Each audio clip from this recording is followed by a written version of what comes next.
예, 당원 여러분 반갑습니다. 진보정연구소에서 4차 집단회로 잡은 주제는 협동조합과 지역사회 진보정당입니다.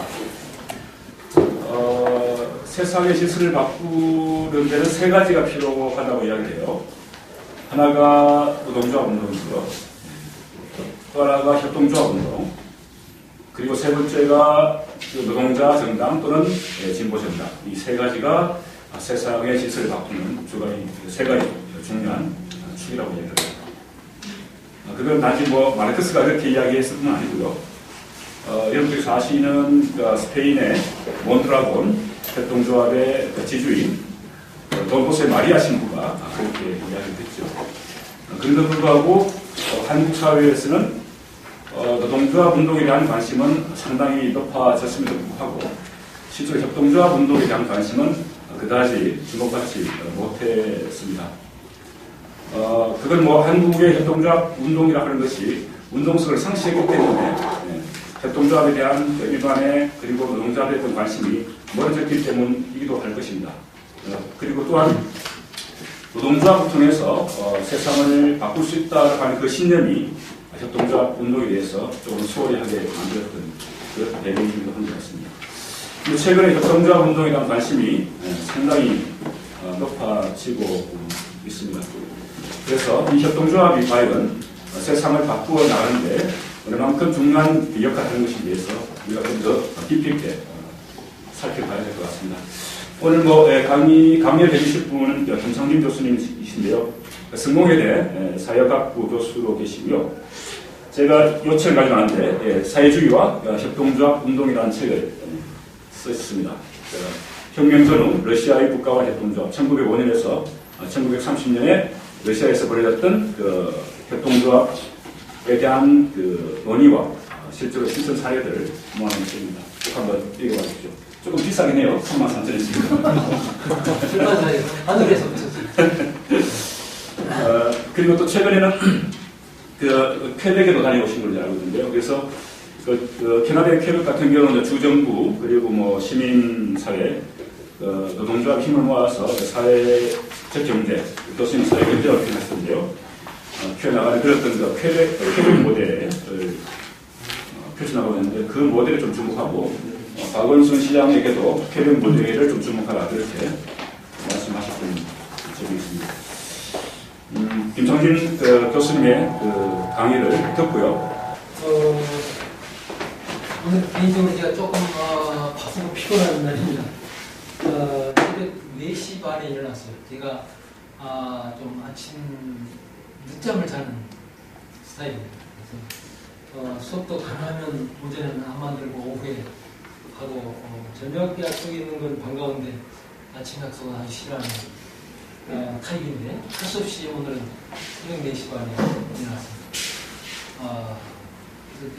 한겨레 신문에 기고할 일이 하나 있어가지고 원고를 쓰느라고 할 수 없이 어제 밤까지 보내드렸는데 담당 기자가 약속을 했는데 못 지켜가지고 아침에 안 보이는 포장까지 해서 그걸 쓰느라고 아침에 일어났는데 10시에 또 서울시청에서 회의가 있었습니다. 그 회의가 역시 협동조합과 관련된 오늘 10월달에 사회적 경제 컨퍼런스라고 하는 걸 서울시에서 계획하고 있는데 그 자문 회의 때문에 갔다 오고 오늘 또 여기 왔습니다. 그러니까 메뚜기 한철 장사하듯이 굉장히 지금 여기저기서 협동조합의 권한 그런 요구가 많아가지고 여러 강연과 세미나 또는 원고가 증타 때문에 좀 바꾸고 있습니다. 제가 우리 조현영 박사분이 이제 잘 아는 사이라 지금 이 정당의 계보 속에서는 지금 세 번째로 왔습니다. 옛날 민노당이 있을 때 여의도에 한번 왔었고 또 마들연구소에 갔었고 지금은 세 번째인 것 같습니다. 제가 협동조합에 관심이 있는 사람들 연구자 중에 제가 알기로는 정치학 전공자 출신으로서는 제가 유일합니다. 당연하겠죠. 협동조합 하면 그게 경제사업체이기 때문에 경제학 아니면 경영학 하시는 분들이 관심을 갖는 게 당연한 거고요. 정치학 하는 사람이 관심을 갖는다는 것은 특별히 이제 협동조합 정책 관련 또 법률 제도 관련된 내용을 이제 연구한다면 볼수 있겠죠. 그런데 저는 이제 개인적으로 아까 우리 사회자께서 좀 말씀을 하셔서 그런데 저도 러시아 가기 전에는 협동조합이라는 걸 몰랐습니다. 제가 1992년에 모스크바를 갔는데 가서 공부를 하는 도중에 제가 모스크바에 갔던 이유는 당시 소련 망하고 있었습니다. 제가 그걸 몰랐던 것도 아니고 인정하기 싫어했던 스탈린주의자도 아니었고 망하는 걸 인정을 하자는 전제에 의해서 그런데 왜 망할까? 어떻게 했을지 망하게 됐나 하는 거를 공부하는 게 필요하다고 생각했습니다. 그때 잘 아시겠지만 많은 진보적인 연구자들이 이제 소련이 망했으니까 그만두고 잘 나가는 자본주의를 연구해야 된다라고 하면서 많은 사람들이 일본과 독일을 연구하자 관심을 돌렸던 시기였는데 저는 그것이 그런 움직임이 굉장히 일리가 있었다고 봤지만 모두가 다 그럴 필요는 없다고 봤습니다. 망한 역사에 대한 보고를 제대로 얻지 못하면 우리가 무슨 레닌이나 스탈린이나 트로츠키가 멍청해서 우리보다 훨씬 못해서 사회주의를 일부러 망했겠느냐 나름대로 불리한 조건에서 최선을 다하거나 좀 불가피한 조건 때문에 망했을 수 있고 또 잘못된 선택을 했을 수도 있기 때문에 우리 입장에서 그런 것들을 어떻게 봐야 될 것인가 하는 걸 공부할 필요가 있다는 생각에서 가서 힘든 날을 버텼습니다. 그리고 이제 논문을 써야 되는데 논문 주제를 어떻게 고를까 하다가 결국 이제 협동조합이라는 테마에 주목을 하게 됐습니다. 다시 말하면 스탈린주의가 아닌 다른 어떤 형태의 현실 사회주의가 소련에서 가능했을까라고 하는 문제에 대한 답을 찾는 과정에서 스탈린주의에 의해서 폐기되어 버렸지만 그러나 상당한 가능성을 보여주었던 것 실체가 있었다. 1920년대까지, 20년대 후반까지 거기에 주목해서 또 제가 존경하던 당시 지도 교수가 역사학자였는데 경제사학자였습니다.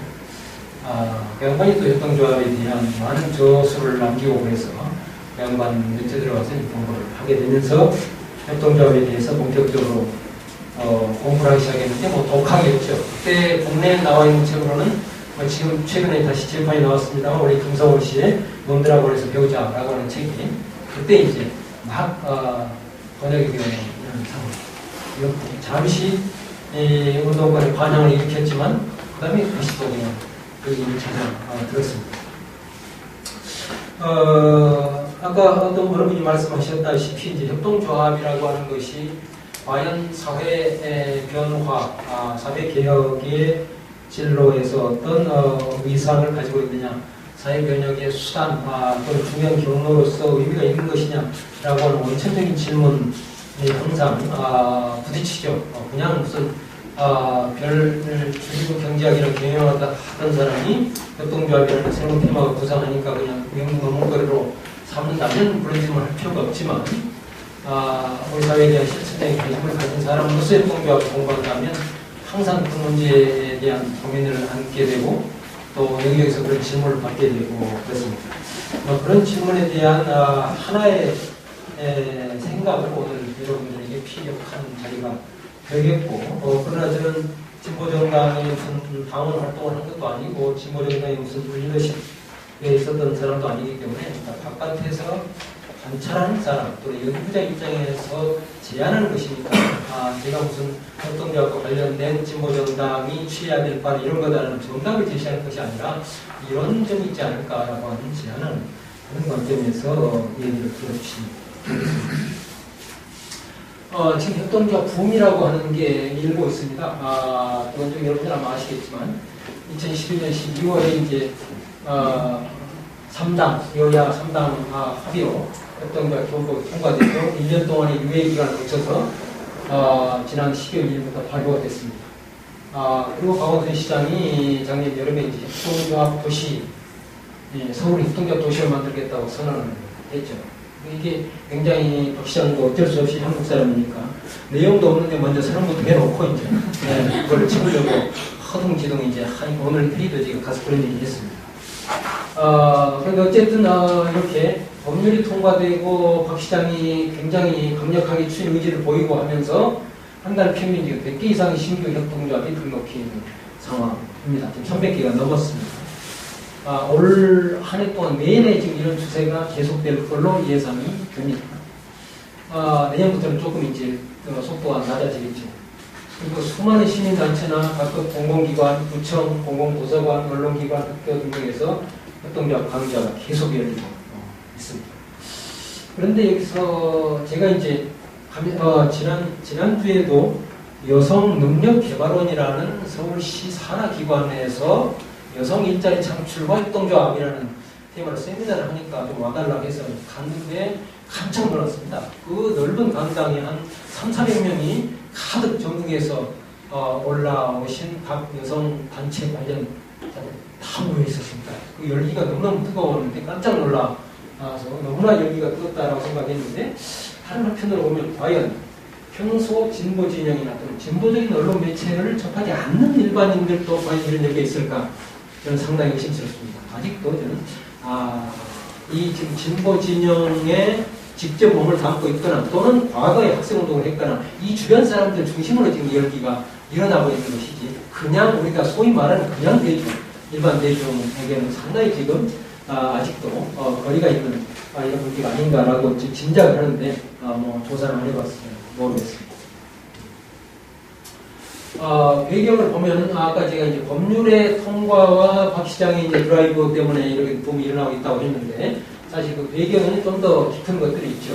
아시다시피 1980년대 한살림이 80년대 중반에 출범했고 아이쿠이 이제 90년대 지금 아이쿠는 혹시 모르시는 분 계실지 모르겠으나 자연드림이라고 하는 브랜드로 지금 굉장히 적극적으로 사업을 하고 있는 협동조합 둘의 여성연맹 등등 이제 4대 협동조합 생협이고요. 그다음에 인드라만 같은 조그만 생협들도 있습니다. 이렇게 한 30년 동안 전개된 생협운동이 매우 지금 성공적으로 나름대로 문제가 있지만 그러나 전체적으로 보면 성공적으로 지금 전개되는 이런 바탕이 있다.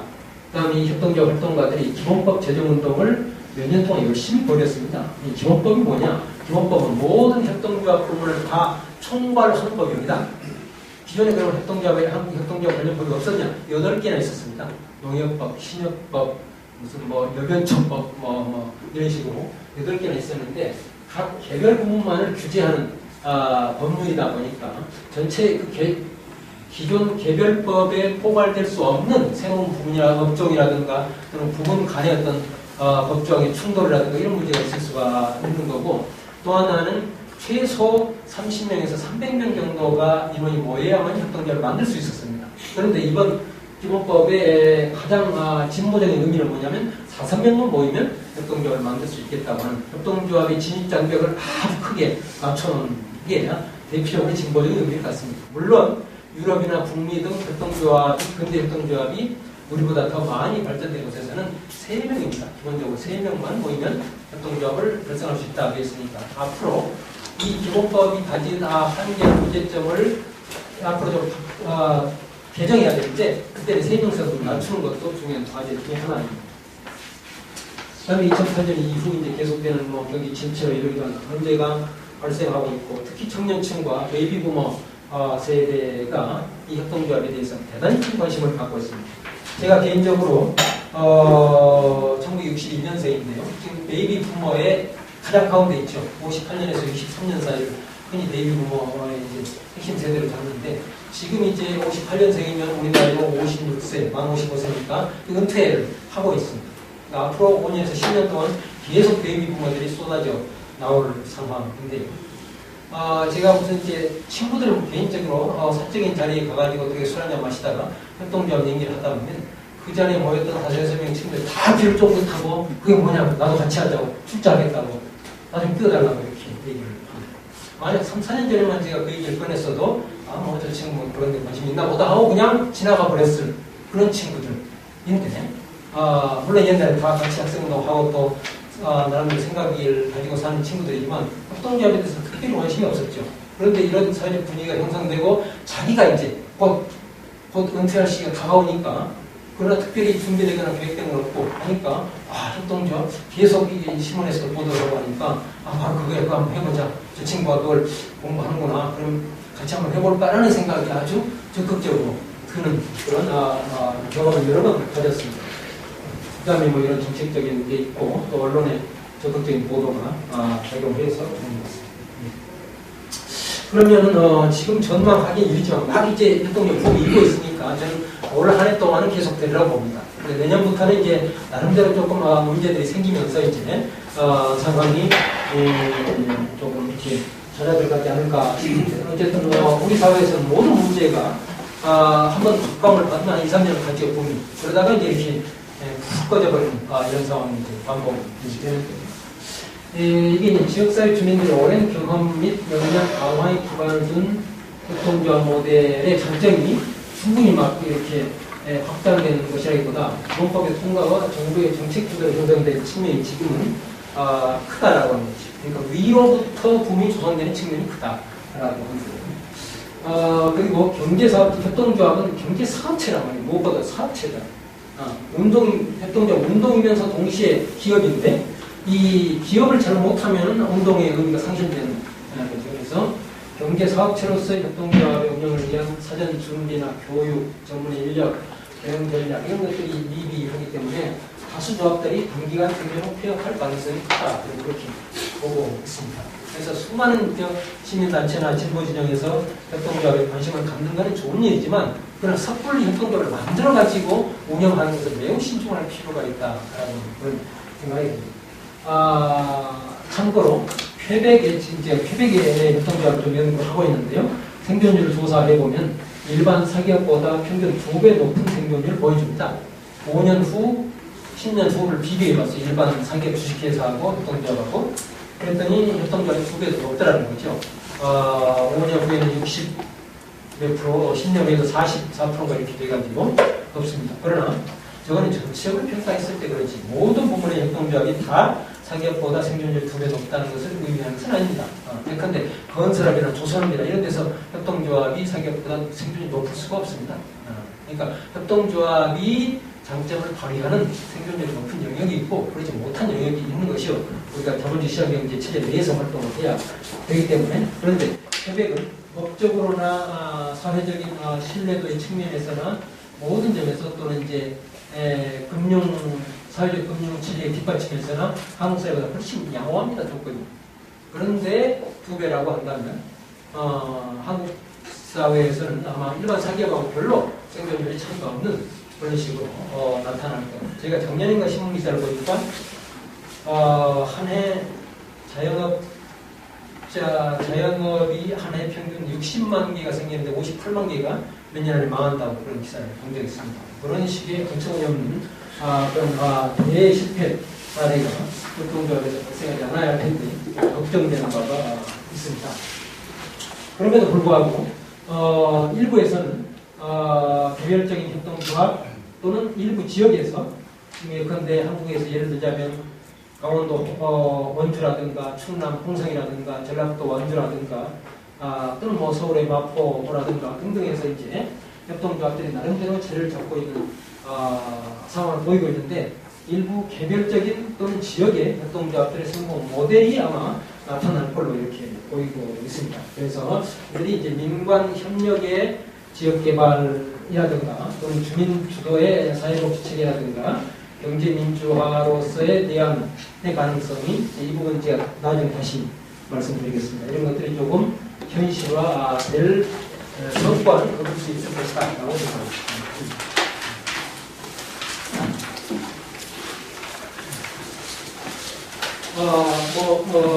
기본적으로 다 아시겠지만 그럼에도 불구하고 사실은 기본부터 시작하는 게 굉장히 중요한데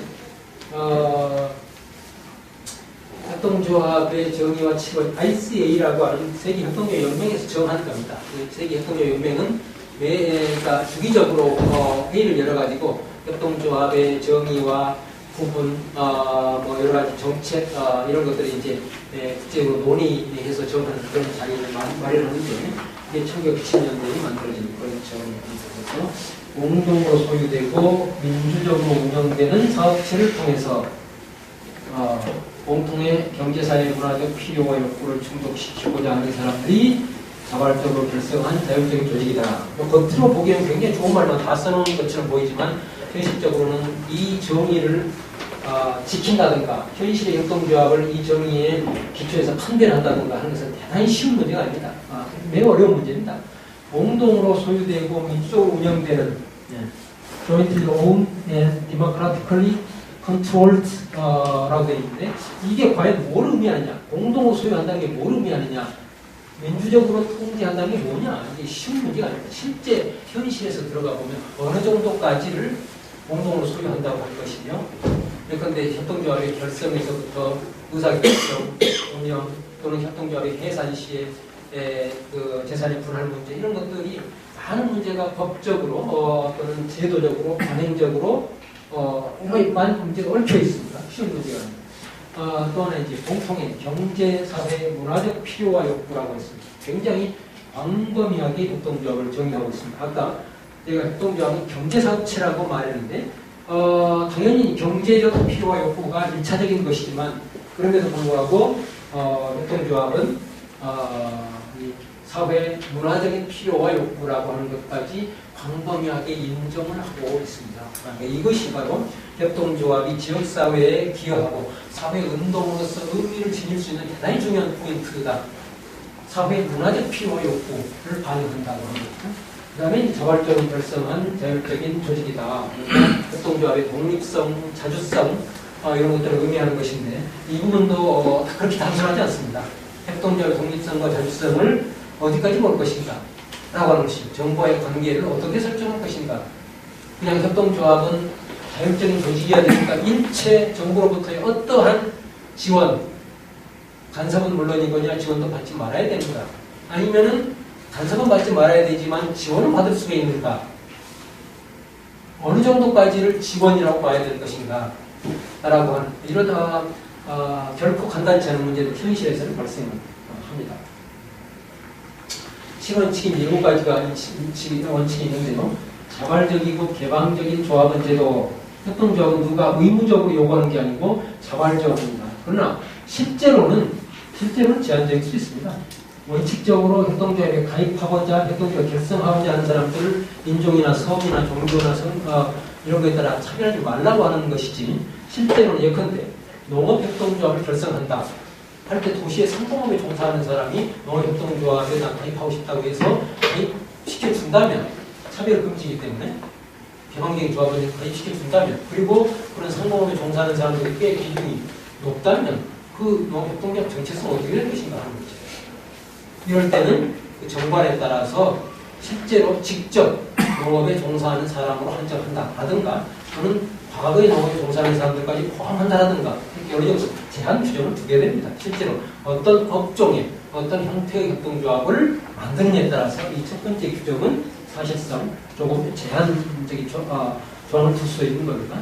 그 다음에 조합원에 의한 민주적 관리라고 하는 것도 이제 당연히 의사결정과 정책 수립에서 1인 1표 주식회사가 1주, 1달러 1표라고 한다면 협동조합은 2인 1표라고 하는 것인데 저 2인 1표도 어디까지 적용될 것인가? 실제 모든 조직이 그렇지만은 조직의 규모가 커지고 의사결정 구조가 복잡해지면 1인 1표를 모든 수준에서 다 관철시킬 수가 없습니다. 예컨대 소비조합 같은 경우가 대표적인데 협동조합에는 생산자 조합이 있고 소비조합, 노동자 조합, 이런 복합적인 다중의 이해기 관계자 조합 등이 있는데 소비조합이 조합은 소비자가 많습니다. 소비자가 조합원입니다. 그러니까 한살림, 아이쿠, 아까 여성민회, 두레 등등입니다. 소비조합은 적게는 30명, 100명이 조합원일 수도 있지만 많게는 500만 명의 조합원이에요. 소비조합이 형태로 만든 협동조합, 조합원이 500만 명, 300만 명. 이거 어떻게 해서 매 수준마다 의사결정 과정에서 1인 1표가 작동될 수 있겠습니까? 현실적으로 불가능한 것이죠. 그럴 때 1인 1표가 관철될 수 없는 수준의 의사결정을 어떤 방식으로 보완할 것인가? 라고 하는 매우 창의적인, 실천적인 이런 또 제안이 또 요구되는 그런 부분이기도 합니다. 그 다음에 조합원의 경제적 참여는 이제 처음 협동조합을 만들 때 출자를 해야 되고 협동조합이 만들어지면 계속 그걸 이용해야 될 의무가 있고 또 협동조합의 사업을 해서 나오면 배당을 해주는데 배당금 중에 일부는 다 배당하지 않고 적립금으로 남긴다라고 하는 것을 동의해야 되는 그런 걸 뜻합니다. 그 다음에 자율과 독립, 아까 얘기를 했는데 전에는 자유가 독립에서 국가 권력이 더 중요한 역할을 했습니다. 국가 권력으로부터 독립성을 중시하게 되었는데 지금 뭐 당연히 외부 자본으로부터의 독립성이 그 정부에 못지않게 더 중요하게 부각이 되고 있습니다. 왜냐하면 이 자본주의 시장경제에서 활동해야 되는 협동조합의 특성상 자본주의적인 주식회사하고 경쟁을 하거나 또는 협력해야 되는 관계가 생깁니다. 그러니까 협동조합은 항상 자본주의 기업들과 경쟁하기만 하는 것은 아닙니다. 자본주의 기업들과 협력하기도 합니다. 심지어 자본주의 기업들의 로고를 달고 그 안에 들어가서 사업을 하기도 합니다. 현실에 있어서는 매우 간단한 문제가 아닙니다. 그러니까 소비조합 같은 경우 물류를 장악해야만이 대기업의 유통대자본으로부터 한국의 무슨 신세계라든가 이마트, 롯데마트로부터 벗어날 수 있는데 유통망을 장악하지 않은 상태에서 한국의 소비조합이 과연 이 대자본과 경쟁만 하면서 조속할 수 있느냐? 불가능합니다. 그러니까 어느 정도 선에서는 대결하면서 어느 정도에서는 경쟁하고 어느 정도에서는 결합하면서 협력하면서 이렇게 갈 수밖에 없는 현실이 존재하는 겁니다. 그 다음에 이제 5번, 6번, 7번이 아주 중요한데요. 교육, 훈련 및 정보 제공. 협동조합은 교육과 훈련이 없으면 일반 사기업과 다를 바가 없다. 라고 말해도 과언이 아닙니다. 협동조합은 잘돼도 망하고 못돼도 망하는데 못돼도 망한다는 것은 사업을 못해서 망하니까 그건 당연한 건데 잘돼도 망합니다. 잘돼서 망한 사례가 꽤 많이 있는데 대표적인 사례는 캐나다에서 가장 큰 생산자 협동조합이었던 사스키치완 휘트풀이라고 하는 협동조합인데 몇 년 전에 주식회사로 넘어가 버렸습니다. 캐나다가 국제적으로 자랑하던 밀 생산자 협동조합. 캐나다는 워낙 영토가 넓고 이제 밀 많이 생산하니까요. 그런데 이 협동조합의 사업 규모가 커지고 의사결정 구조가 복잡해지고 그러면서 경영진과 일선 조합원들과의 관계가 멀어지게 되고 조합원들이 그 협동조합 내부에서 무슨 일이 일어나는지 잘 알지 못하고 통제하지 못하면서 경영진과 이사진에서 욕심이 생겨가지고 외부에서 자본을 끌어들여가지고 더 사업을 규모를 키우고 사업을 다각화하고 시장 점유율을 더 높이다. 그러니까 결국은 그들에게 의사결정권을 허용해주는 이런 방식이 되고 그리고 많은 자본시장에서 돈이 몰리게 되고 하면서 주식회사로 전환 불가피하다. 이런 결론을 내렸는데 조합원들은 어떻게 될지도 모르고 있습니다. 이게 심각한 문제입니다. 성공해서도 망할 수 있다는 거죠. 그래서 협동조합은 잘 될 때 오히려 협동조합의 기본 정신과 원칙, 협동조합은 조합원들의 이익을 위해서 만들었다. 그리고 협동조합의 사업이 잘 될수록 지역사회에 기여하는 것이 협동조합의 사회적 미션이다라고 하는 것을 유지하지 않으면 협동조합은 결국 주식회사하고 별 다를 바가 없게 되는 상황이 되는 것이고 그 다음에 협동조합, 간협동이라는 원칙인데 업종별로도 생산자 조합과 소비자 조합 또는 소비조합과 금융공원의 협동조합 이렇게 협동할 수도 있고 지역별로 강원도의 협동조합과 서울의 협동조합이 협력할 수도 있고 전국적인 연합회, 국제적인 연합체를 만들 수도 있습니다. 협동조합과 협동은 기본적으로 협동조합 단위 협동조합 또는 단일한 협동조합은 규모가 너무 적고 시장 점유율이 작기 때문에 결국은 그런 규모의 경제를 이루기 위해서는 협동조합 간협동을 통해서 그 규모 경제를 이룰 수밖에 없다라고 하는 측면이 현실적인 요구의 측면이 하나 있고 또 하나는 협동조합, 수많은 협동조합 수십 개, 수백 개가 결성돼서 활동하다 보면 자기들끼리 싸울 수가 있습니다. 그래서 불필요한 경쟁을 지양하기 위해서는 협동조합 간협동이라는 원칙이 지켜져야 필요가 있다는 것이죠. 그러니까 예컨대 한 사람이 잘 사업을 하고 있는데 거기서 아이쿠이 뛰어든다고 하는 것은 윤리적으로 협동조합 업계 내에서 용인될 수가 없는 거죠. 그 다음에 지역사회에 대한 기여, 이제 조합원들에 대한 배당이 1차적인 것이고 조합원들의 수요를 충족시켜주기 위해서 협동조합이 만들어졌지만 그런 협동조합이 계속 진화하고 있습니다. 처음에 만들어졌던 것은 배타적으로 조합원들의 이익을 도모하는 것이었지만 점점 시간이 갈수록 그렇게 배타적으로 조합원들만의 이익을 추구하는 것은 또 다른 문제가 발생할 수 있다. 외부인들의 입장에서 볼 때는 이게 협동조합이 자신들만의 집단적 이익을 추구하는 그런 업체로 전락할 수 있고 그렇게 보이기 때문에 지역사회 개방하는 이런 태도가 필요하고 지금은 직접적으로 생산자나 소비자가 아니어도 지역사회 구성원들을 조합원으로 받아들이는 이런 다중 이해관계자 또는 연대 협동조합 모델이 새롭게 지금 진화하면서 발전하고 있습니다.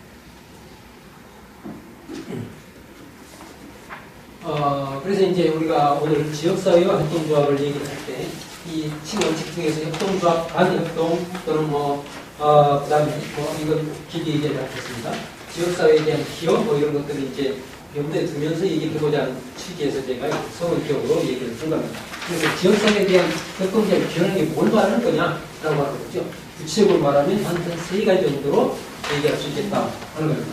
지역 주민의 자활, 자치력을 증대시키는 이런데 협동조합이 기여해야 된다. 협동조합이 여러 가지 형태가 있는데 그중에 금융 부분의 협동조합을 신용조합이라고 하죠. 크레딧 유니언이라고 하고 그게 규모가 커지고 업무가 복잡해지고 이런 시중 상업은행처럼 그렇게 되면은 그걸 협동조합은행 이렇게 부르기도 합니다. 그렇지만 신용조합이나 협동조합은행이나 본질적으로 같은 뜻이고 얼마나 어느 정도의 업무의 복잡성이나 사업의 내소 이런 것들을 따져서 편의적으로 이렇게 구분해서 부르기는 합니다. 어쨌든 이 신용조합이 이 지역사회에서 서민금융에게 편의를 제공하는 거죠. 서민들이 계속 이 저축은행이라든가 어떤 이 보리대기업에 시달린다거나 또는 시중 상업은행에 가서 홀대를 받는다거나 높은 이자를 물는다든가 그런 차원 문제가 있기 때문에 그렇다는 거죠. 그러니까 이 신용조합을 보면은 이 신용협동조합이라고 하는 것이 가진 실물경제에 대한 기여, 의미라는 것을 다시 한번 확인할 수 있습니다. 무슨 얘기냐면 신용조합의 업무는 가장 기본적으로 저축과 대출입니다. 지역사회 조합원들의 예금을 받아가지고 그 자금이 필요한 사람들에게 대출해주는 게 신용조합의 가장 기본적인 업무입니다. 최근에는 이제 법이 허용하는 한대 내에서 아주 부분적으로 보험을 취급할 수 있게 됐습니다. 이게 신용조합이 하는 영역이 전부입니다. 특히 우리나라 신용조합법은 굉장히 지역적으로 제한을 해놔가지고 지금 문제인데 이것도 앞으로 좀 풀어야 될 필요가 있습니다. 박정희 때 만든 새마을 금고는 훨씬 더 활동 범위가 넓은데 신용조합이 일부러 제한시켜놨어요. 그러니까 예컨대 성공회대학교가 있는 온수역의 주변에서 신용조합을 만들었는데 바로 지하철로 한정거장 건너서 부천에서 영업을 할 수가 없습니다. 시군으로 제한이 있습니다. 이렇게 이걸 풀어야 됩니다. 어쨌든 이렇게 이제 신용조합이 제 역할을 하면 정말로 자금이 필요한 소규모 또는 중규모 정도의 자금이 필요한 서민들에게 제대로 된 금융기관의 역할을 할 수가 있죠. 그런데 자본주의 체제에서의 시중 상업은행은 기본적으로 주식회사로서 은행 자체가 이런 거래대기업을 추구를 하기 때문에 결국은 정말로 자금이 필요한 서민들에게는 높은 이자를 받고 높은 카드 수수료를 받고 정말로 그 카드 수수료나 이자를 충분히 부담할 능력이 있는 대기업이나 재벌기업에게는 수수료를 낮춰줍니다. 소위 신용이 좋은 이유로 신용 등급이라는 걸 매겨가지고 거꾸로 하는 거죠. 그러니까 실물 경제와는 거꾸로 움직이는 게 시중 상업은행의 사업의 논리고 원리입니다. 정말로 자금이 필요한 사람들에게 이자를 낮게 받거나 안 받고 빌려줘야 되는 게 금융기관의 제대로 된 금융기관의 역할일 텐데 자본주의 체제 금융 반대입니다. 가난한 사람들에게 더 높은 이자와 수수료를 매기고 부자들에게 더 낮추는 이런 역할을 하는 거죠. 그래서 신용조합이 그대로 된 협동조합 기관이라면 그것을 금융기관의 역할을 근본적으로 제대로 세워야 된다. 그런 거죠. 그 다음에 이제 지역사회 교육 문화활동 같은 것들은 이제 지원해주는 역할을 하고 있고. 그 다음에 두 번째는 이제 협동조합의 직접 활동의 결과와 관련해서는 이제 조합원들에게 연말 결산해서 배당을 해주고 남는다면 근데 연말 결산을 그럼 어느 정도 해줘야 남느냐라고 하는 것은 협동조합마다 다 다릅니다. 정관에 따라서 우리 협동조합은 교육이라든가 문화적 수요를 충족시키기 위해서 만든 협동조합이기 때문에 배당을 하지 않는다. 이렇게 정할 수 있습니다. 그 다음에 지금 발효된 협동조합 기본법에는 일반 협동조합과 사회적 협동조합이 있는데 사회적 협동조합이라고 하는 것은 예컨대 독거노인이라든가 장애인이라든가 취약계층의 일자리를 만들어주거나 또는 지역사회의 수요에 직접 부응하기 위해서 만드는 협동조합이기 때문에 사회적 협동조합은 배당할 수 없습니다. 법적으로. 일반 협동조합만 배당할 수 있는데 일반 협동조합도 정관에 따라서 배당을 할 것인지 말 것인지 자유롭게 정할 수가 있고 정한 범위 내에서 움직이는데 결국은 사업의 성과에 달려 있는 거죠. 그래서 배당하고도 남는다고 한다면은 지역사회에 환원하는 형태인데 장학금이라든가 취약계층 지원, 지역사회 공동 프로젝트의 전반입니다. 대체로 협동조합마다 나라마다 법적인 조건에 따라 다르지만 대체로 협동조합이 연말 결산 후에 수익을 배분하는 것은 세 가지로 나눕니다. 하나는 조합원들에 대한 배당, 두 번째는 경제 위기 상황에 대비해서 또는 향후에 다른 사업 다각화를 위해서 적립금을 남겨둡니다. 세 번째가 지역사회에 대한 기여. 크게 협동조합은 연말 결산은 이 세 가지로 대체로 이제 그 수익을 나누게 됩니다만은 협동조합에 따라서 다른 항목을 설정할 수도 있습니다. 예컨대 캐나다에서 가장 큰 소비자 협동조합인 MEC라고 하는 등산 야외 장비 협동조합은 이 업종 자체가 등산이나 야외 활동을 전문으로 하는 그런 곳이기 때문에 환경보호에 앞장섭니다. 그래서 특별히 매출의 1%를 반드시 매년 환경보호 운동에 쓰도록 이렇게 규정에 놓는 등 협동조합종마다 좀 다른 특징이 있습니다. 그 다음에 지역개발 협동조합이 있는데요. 제가 이제 나중에 캐릭 얘기할 때 다시 한번 논의를 하겠습니다만 우리나라에는 아직 없습니다. 그런데 퀘벡에서 지금 굉장히 번져가고 있는데 우리나라에 비슷한 역할을 하는 건 있어요. 특히 이제 강원도 시장 들어와가지고 지금 저 금방동에 가면은 마을 종합지원센터라고 하는 것을 만들어놨습니다. 서울시에서 만들어놨는데 지금 구청 단위가 지금 만들어지고 있는 그런 상황인데 그래서 소위 커뮤니티 비즈니스다, 마을 기업이다 라고 해가지고 이 동네 단위에서 동 또는 구 단위에서 이루어지고 있는 각종 여러 가지 사업체나 협동조합이나 사회적 기업이나 등등 이런 NPO 활동 이런 것들을 지원하는 법적, 기술적으로 지원해주고 재정도 이런 금융기관에서 받을 수 있도록 주선해주고 하는 이런 역할을 해주는 조직인데 우리는 마을 종합지원센터 이렇게 돼 있고 퀘벡은 그 자체가 협동조합으로 이렇게 돼 있는 그런 차이가 있습니다. 그러면 이제 아주 원론적인 이야기니까 저런 얘기를 굳이 이 진보정의당까지 와서 하나 하실지 모르겠지만 종종 우리가 용어를 제대로 써야 이 정책에 있어서나 이 대중들 대할 때 있어서 대중사업을 할 때도 저는 이게 필요하다고 보는데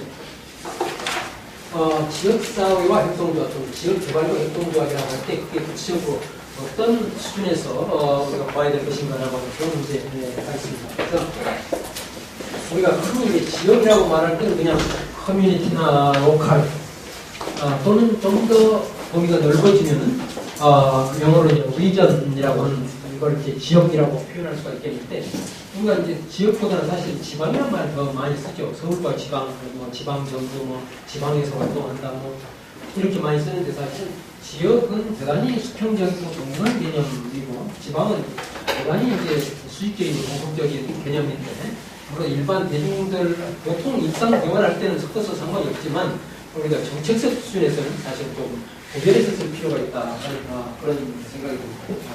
그래서 주민들의 일상생활 및 자치의 단위 또는 영역으로서의 지역과 행정 단위로서의 지방, 중앙과 지방이라는 걸 좀 구별해서 쓸 필요가 있다라고 하는 생각입니다. 어쨌든 현실적으로 무슨 협동조합 운동을 하건 또는 무슨 사회 운동을 하건 현실적인 사업과 실천의 단위로서 말할 때 지역은 대체로 시군, 부, 영어로는 municipal이라고 할 때는 시군구를 됩니다. 그런 걸 되어 있습니다.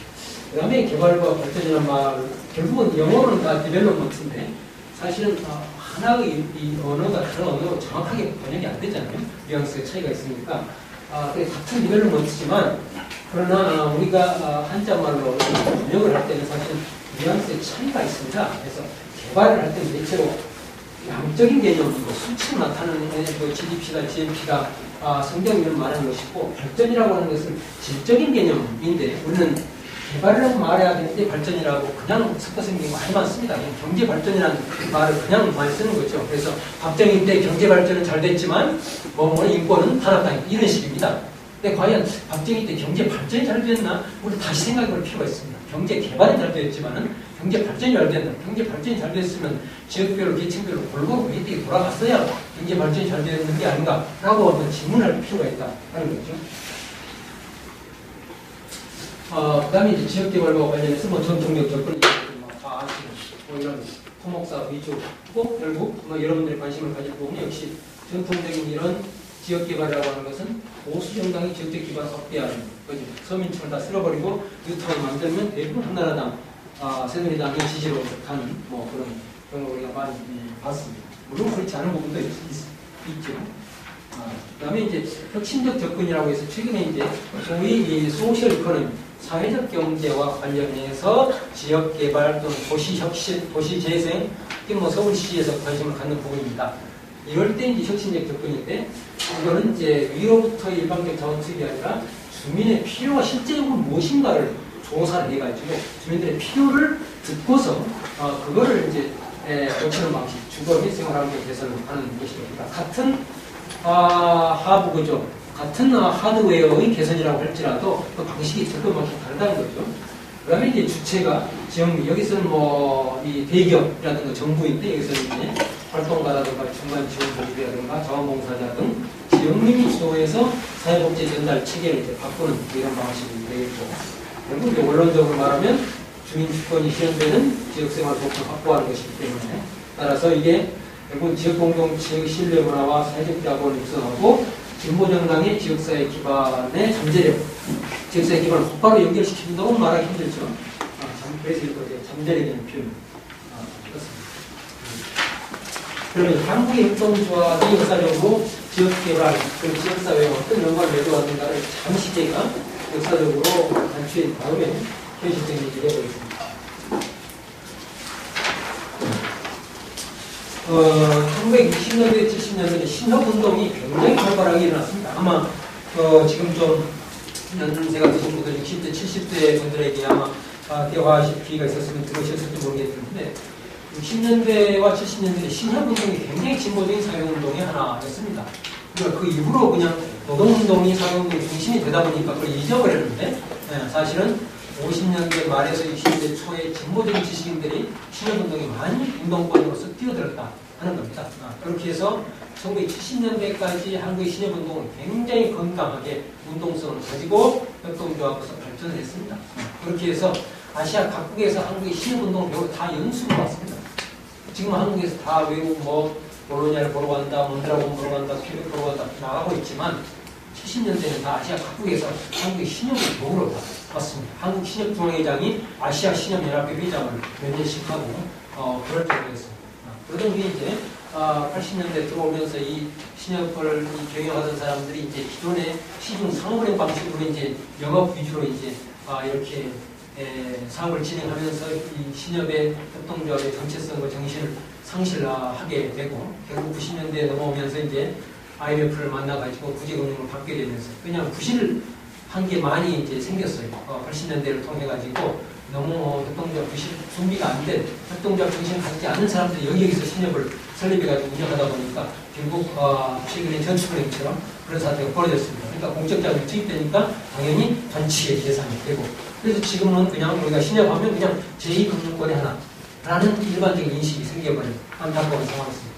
신협과 일반 시중은행이 시중상업은행 서로 다른 별개의 모델로서 대등하게 이렇게 서로 다른 모델로서 이렇게 인식이 돼야 되는데, 그게 아니라 시중상업은행이 정상적이고 주류 금융기관이고 신협은 저 뒤에 있는 제2금융권이라는 이 잘못된 이런 분류법 그런 인식이 좀 생겨나게 됐습니다. 그래서 이제 이 신협이 운동성을 가지고 있는데, 그 운동성이라고 하는 게 결국 지역 주민들의 사회경제적 필요를 수용했기 때문에, 그리고 거기에 이제 사회운동의 개념을 가지고 뛰어든 지식인들이 있었기 때문에 가능했던 것인데, 한국의 신협운동은 다른 나라의 경우 몬드라곤도 마찬가지인데, 아까 말씀드렸지만 호세 마리아 신부가 이제 몬드라곤을 처음에 선생님 노동자와 함께 작은 나를 공장을 만들어서 지금 이제 이렇게 성장을 했는데, 몬드라곤이 이렇게 성공할 수 있었던 요인 또는 배경이 뭐가 있냐, 여러 가지를 줄 수 있는데, 그 중에서 우리가 빠뜨리지 않으면 안 될 것은 자체 내에 몬드라곤 협동조합 복합제 내에 신용조합을 가졌다는 사실입니다. 자체 내에 금융기관을 가졌다는 사실이, 이 금융기관이 단순히 다른 협동조합들을 재정적으로 지원해주는 역할을 한 것이 아니고, 협동조합을 새로 설립하거나 또는 기존의 협동조합에 문제가 생겼거나 하면 컨설팅 해주는 역할을 갖게 했습니다. 충분히 그럴 수 있는 거죠. 돈을 쥐고 있으니까 돈을 제대로 지원을 해야 되니까, 제대로 지원하려면 지원되는 대상이 되는 업체를 제대로 파악을 해야겠죠. 필요성 리스크를 줄여야 되는 거니까. 그런 의미에서 이 몬드라곤도 그랬지만 어쨌든 한국의 신협운동도 카톨릭에서 먼저 시작했습니다. 그래서 1960년 바로 4.19가 나던 바로 그 해 부산에서 메리가벨 수녀라고 하는 미국 출신의 한 수녀가 50년대 부산에서 활동을 하다 보니까 이 전쟁 끝나고 너무나 비참한 한국 사람들 보면서 어떻게 이 사람들에게 자활을 할 수 있겠는가 하다가 자기가 들었던 신용조합이 생각나가지고, 그러나 자기는 신용조합에 대해서 잘 모르니까 저 캐나다 저 대서양 같은 머리 노바스코시아라고 하는 데 가서 2달 동안 가서 연수를 하고 와서 자기가 직접 해서 부산에서 만들었습니다. 그럼 그것이 굉장히 번성하게 잘 됐어요. 그런데 그거 이제 그 중에서 이게 부산 경남 지방으로 막 퍼져나가는데 그 중에 경남 지방에서 신용조합을 하던 사람들 몇 명을 끌어들여서 박정희가 새마을 공고를 만들어버린 겁니다. 신용조합 이게 굉장히 자주적이고 운동성을 띄고 확장되니까 이걸 그대로 둬서는 안 되겠다고 생각해서 대항마를 이제 만들어 이렇게 되고 훨씬 새마을 경고를 훨씬 더 자유롭게 신용조합의 원리를 그대로 갖다 놓았는데 신용조합보다 더 자유롭고 그러나 관치가 통하게 이렇게 만들어 놓은 게 지금 새마을 경고입니다.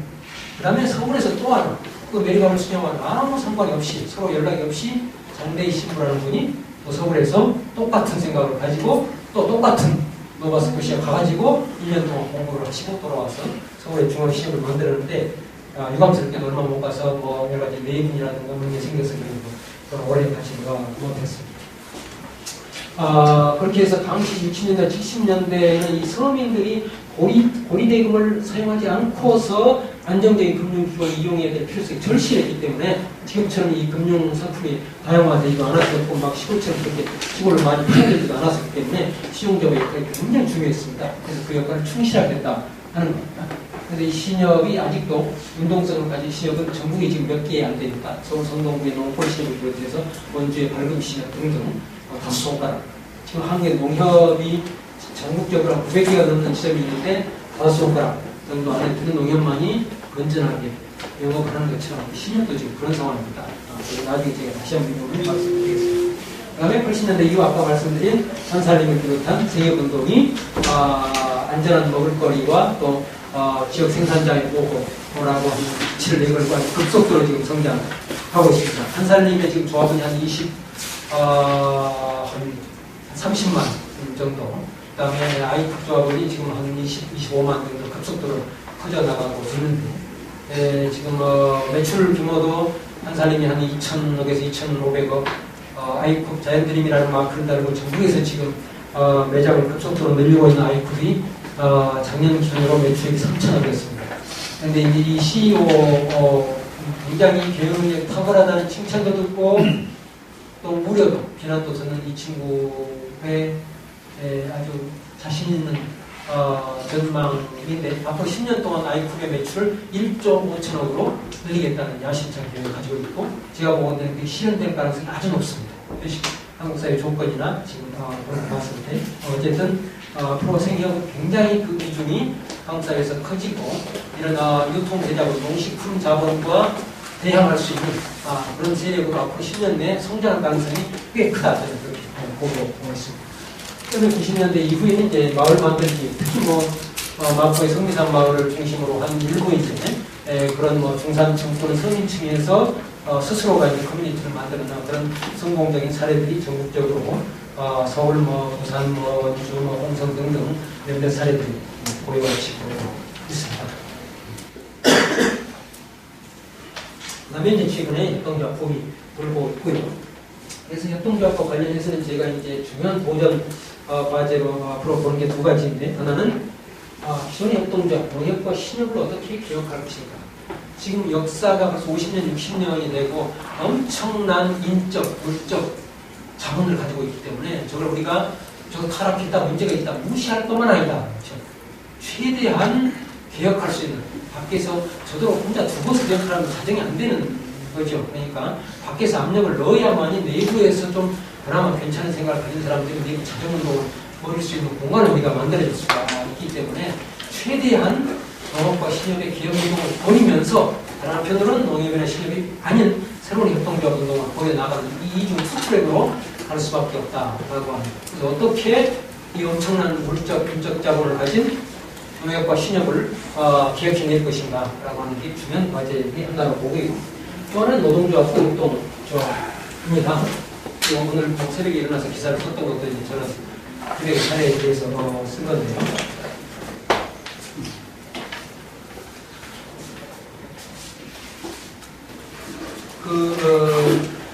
최근에 작년과 올 초에 제가 민주노총 관련 강의에 2번 가서 얘기를 했습니다. 협동조합에 관해서 얘기해달라. 작년에 일어난 일이 저 말고 다른 강사를 초청해서 민주노총에서 협동조합 관련 세미나나 강의를 했는지는 저는 모르겠습니다. 근데 이제 저 개인적으로 온 거는 지난 하반기하고 지난 겨울 2번이었습니다. 그러니까 민주노총 서울본부에서는 지금 협동복지사업단이라는 것까지 만들어가지고 상당히 협동조합과 관련된 사업을 좀 해보겠다고 준비하고 있는, 그럼 뭘 어떻게 해야 될지 잘 모르겠다, 잘 안 잡힌다라고 고민하고 있는 그런 상황이었습니다. 어쨌든 한국의 주도적인 노조, 전국 수준의 노조 중에 하나가 가장 진보적인 성향의 노조가 협동조합에 관심을 가졌다고 하는 사실이 이제 상당히 고무적이고 반가운 일이라고 생각을 합니다. 그러나 이제 관심 정도에 어떻게 해야 될지는 지금 답을 아직 못 찾고 있습니다. 그래서 많은 사례에 대한 공부, 또 현실적 조건에 대한 고려가 필요한 상황인데요.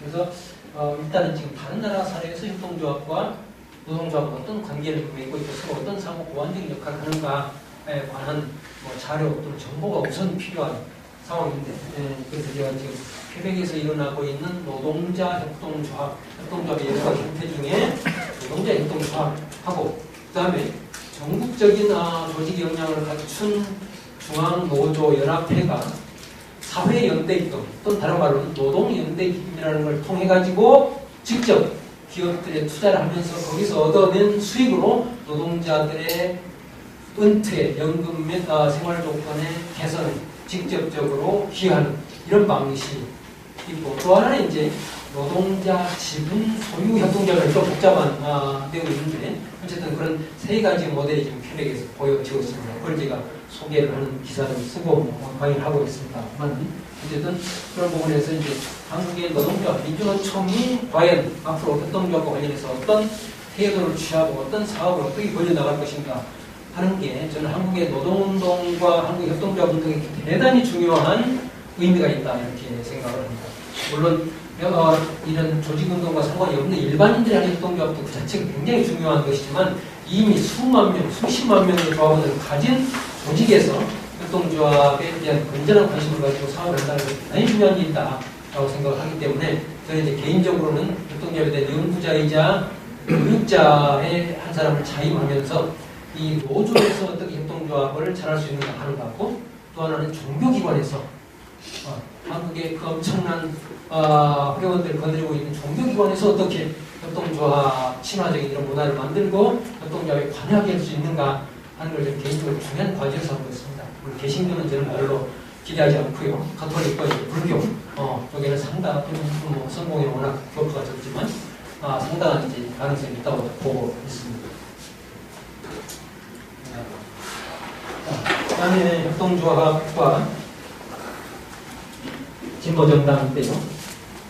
아까 제가 말씀드렸던 것처럼 제가 직접적으로 진보정당의 무슨 당원이나 지도부나 일선 활동가가 아니었기 때문에 여러분들이 실제 활동하면서 느끼는 것과는 괴리가 있다, 좀 수상되게 이렇게 느낄지도 모르겠습니다. 저는 그냥 바깥에서 연구자, 관찰자 입장에서 이렇게 제안을 해보는 겁니다. 협동조합은 이제 공유경제, 요새 공유경제라는 말이 쓰이고 있습니다. 상품과 서비스를 처음에 생산할 때부터 그럴 수도 있고, 아니면 나누는 것을 나눠 가질 수도 있는 거죠. 그래서 이 공유경제 또는 경제민주화를 실현하는 가장 중요한 수단 중에 하나다. 그럼 경제민주화 얘기하면서 재벌기업의 규제를 주로 얘기를 한다는 것이죠. 그거는 기존에 있는 제도의 잘못된 것을 어떻게 고칠 것인가 하는 점에서는 대단히 중요한 것이지만, 그것만으로는 안 되는 거죠. 그러니까 자본주의 체제가 존속하는 한 신세계 부회장 친구가 한 얘기 있지 않습니까? 우리 골목 상권에서 장사하는 게 자본주의 체제 사업의 자유에 대해서 뭐라고 하느냐라고 했던 그런 논리를 과연 우리가 근본적으로 부정할 수 있는가라고 하는 거죠. 정책적으로는 그게 서민 골목상인들에게 피해가 되고 사회적 야구를 초래하기 때문에 막아야 된다라고는 말할 수 있지만 철학적, 원론적 의미에서 그 친구 말을 반박할 수 있는가? 자본주의에 우리가 용인하는 이런 문제 제기가 필요합니다. 사실은. 그랬을 때 재벌 기업을 규제하는 것과 함께 그건 당연히 이루어져야 할 것이지만 재벌 기업이 아닌 다른 대안의 사회경제 시스템을 무엇을 만들어낼 것인가 하는 점이 경제민주화의 핵심적인 화두가 되었는데 바로 그 두 번째 문제로 접근하는 통로가 바로 협동조합만은 아니지만 협동조합 중요한 수단이다 하는 거죠. 그 다음에 작년 대선에서 그렇고 뭐 지금도 여전히 그렇습니다. 우리가 복지국가 계속 얘기를 많이 해왔습니다. 워낙 복지국가의 수준이 이제 이 GDP에 비해서 낮으니까 그렇고 스웨덴 모델이 다시 한번 각광을 받고 그렇습니다만 저는 이 복지국가 복지사회라고 말할 때 지금 우리가 얘기하고 있는 것, 연구에 두는 것, 스웨덴에서 배우고자 하는 것은 국가복지라는 거죠. 국가가 조세 수입을 늘려서 사회보장기관이나 사회복지사들을 많이 고용해서 사회복지의 혜택을 늘려주는 걸 지금 염두에 두고 있다는 거죠. 물론 그게 지금 우리 박정희 개발경제 모델에서는 그 부분이 보편적 의료복지 측이 말고 다른 부분에서는 숭숭부엉이 뚫려있기 때문에 당연히 복지 예산이 늘어나야 되고 더 많은 사회복지 기관이 확충되어야 되고 더 많은 사회복지가 제공되어야 하는 것은 맞단 말이죠. 교육과 의료, 주택 부분에 있어서. 그러나 그것만으로는 부족합니다. 우리의 최종 목표는 국가복지여서는 안 되고 말 그대로 사회복지. 우리가 복지를 얘기할 때는 주로 국가복지를 얘기하면서 그걸 말은 사회복지라고 합니다. 우리나라 대학에 개설되어 있는 학과들은 소셜 웰페어, 사회복지학과. 그러나 실제로 배우고 활동을 해서 국가복지를 시행하고 있습니다. 그래서 국가가 주도하는, 국가 예산으로 국가가 주도하는, 국가 공무원이 시행하는 이런 복지는 당연히 국가로서 국민의 조세수으로 운영되는 정부로서 당연히 해야 될 몫이지만 그러나 그게 우리 최종 몫이 될 수, 최종 목표 될 수 없다. 저는 그렇게 생각합니다. 국가복지는 보완물이 되어야 된다. 다만 우리 사회가 워낙 수준이 낮기 때문에 지금은 그것이 주요 정책 과제로 제기되지만 우리는 그러나 적어도 이론적으로는 진보 정당의 목표로서는 사회복지가 목표가 되어야 된다라고 합니다. 그때 사회복지는 사회복지를 담당하는 기관, 단체, 조직, 이니셔티브 중에 하나는 협동조합이 담당할 수 있다 하는 거죠. 실제로 지금 캐나다의 퀘벡이라든가 이탈리아 그런 데에서는 또 몬드라곤도 그렇고 사회복지를 협동조합이 담당하는 이런 사례들이 나타나고 있습니다. 이거는 양면성이 물론 있습니다. 하나는 국가에 의존하지 않고 시민사회 스스로가 올봄의 문화, 복지를 스스로가 만들어나가는 긍정적인 측면이 하나 있고 또 하나는 신자유주의 이데올로기 하에서 작은 정부를 지향하는 국가들이 자신들의 짐을 또 넘기는 부분이 있습니다. 시민사회. 그러니까 그 부분에 대해서 이제 비판하는 급진적인 진영에서 그 부분을 비판하고 있는데 저는 이 두 가지 다 같이 가지고 있다. 그러니까 국가에서 짐을 떠넘기실 것이기 때문에 우리는 그걸 막을 수가 없다라고 하는 데 관점은 저는 동의하기 어렵다. 그런 부분이 있지만 그러니까 그런 부분에 있어서 적극적으로 국가, 정부기관과 협력을 통해서 파트너십을 통해서 그걸 대기업에게 넘기지 않고 우리가 민영화라고 할 때는 사실 사유화를 민영화라고 하잖아요. 근데 그 민영화에 사실 협동조합이 뛰어들어서 맡아야 된다는 거죠. 인천공항의 급유시설을 작년에 대한항공에게 맡겼습니다. 협동조합이 현재 한국 협동조합의 힘으로서는 인천공항을 맡을 수가 없죠. 그 엄청난 덩치에서. 그렇지만 인천공항이 가지고 있는 수많은 설비 중에 하나를 맡을 수 있다 이겁니다. 왜 그걸 대한항공이나 아시아나에만 넘겨줘야 되느냐. 그래서 저는 한국협동조합 운동이 앞으로 진출해야 될 중요한 부문 중에 하나가 공공설비의 관리에 대한 부분을 진출해야 됩니다. 국립공원 관리에서부터 여러 가지 시설 공단에서부터 지금 민간에게 위탁하고 있거나 또는 대기업이 지금 입지하고 있거나 이런 부분들이 많이 있는데 그야말로 협동조합이라는 공공성을 지향하는 경제사업체와 그 다음에 기존의 국가의 설비의 공공성을 유지하는 것이 이념적으로 전맥이 되기 때문에 그렇다 하는 것이죠.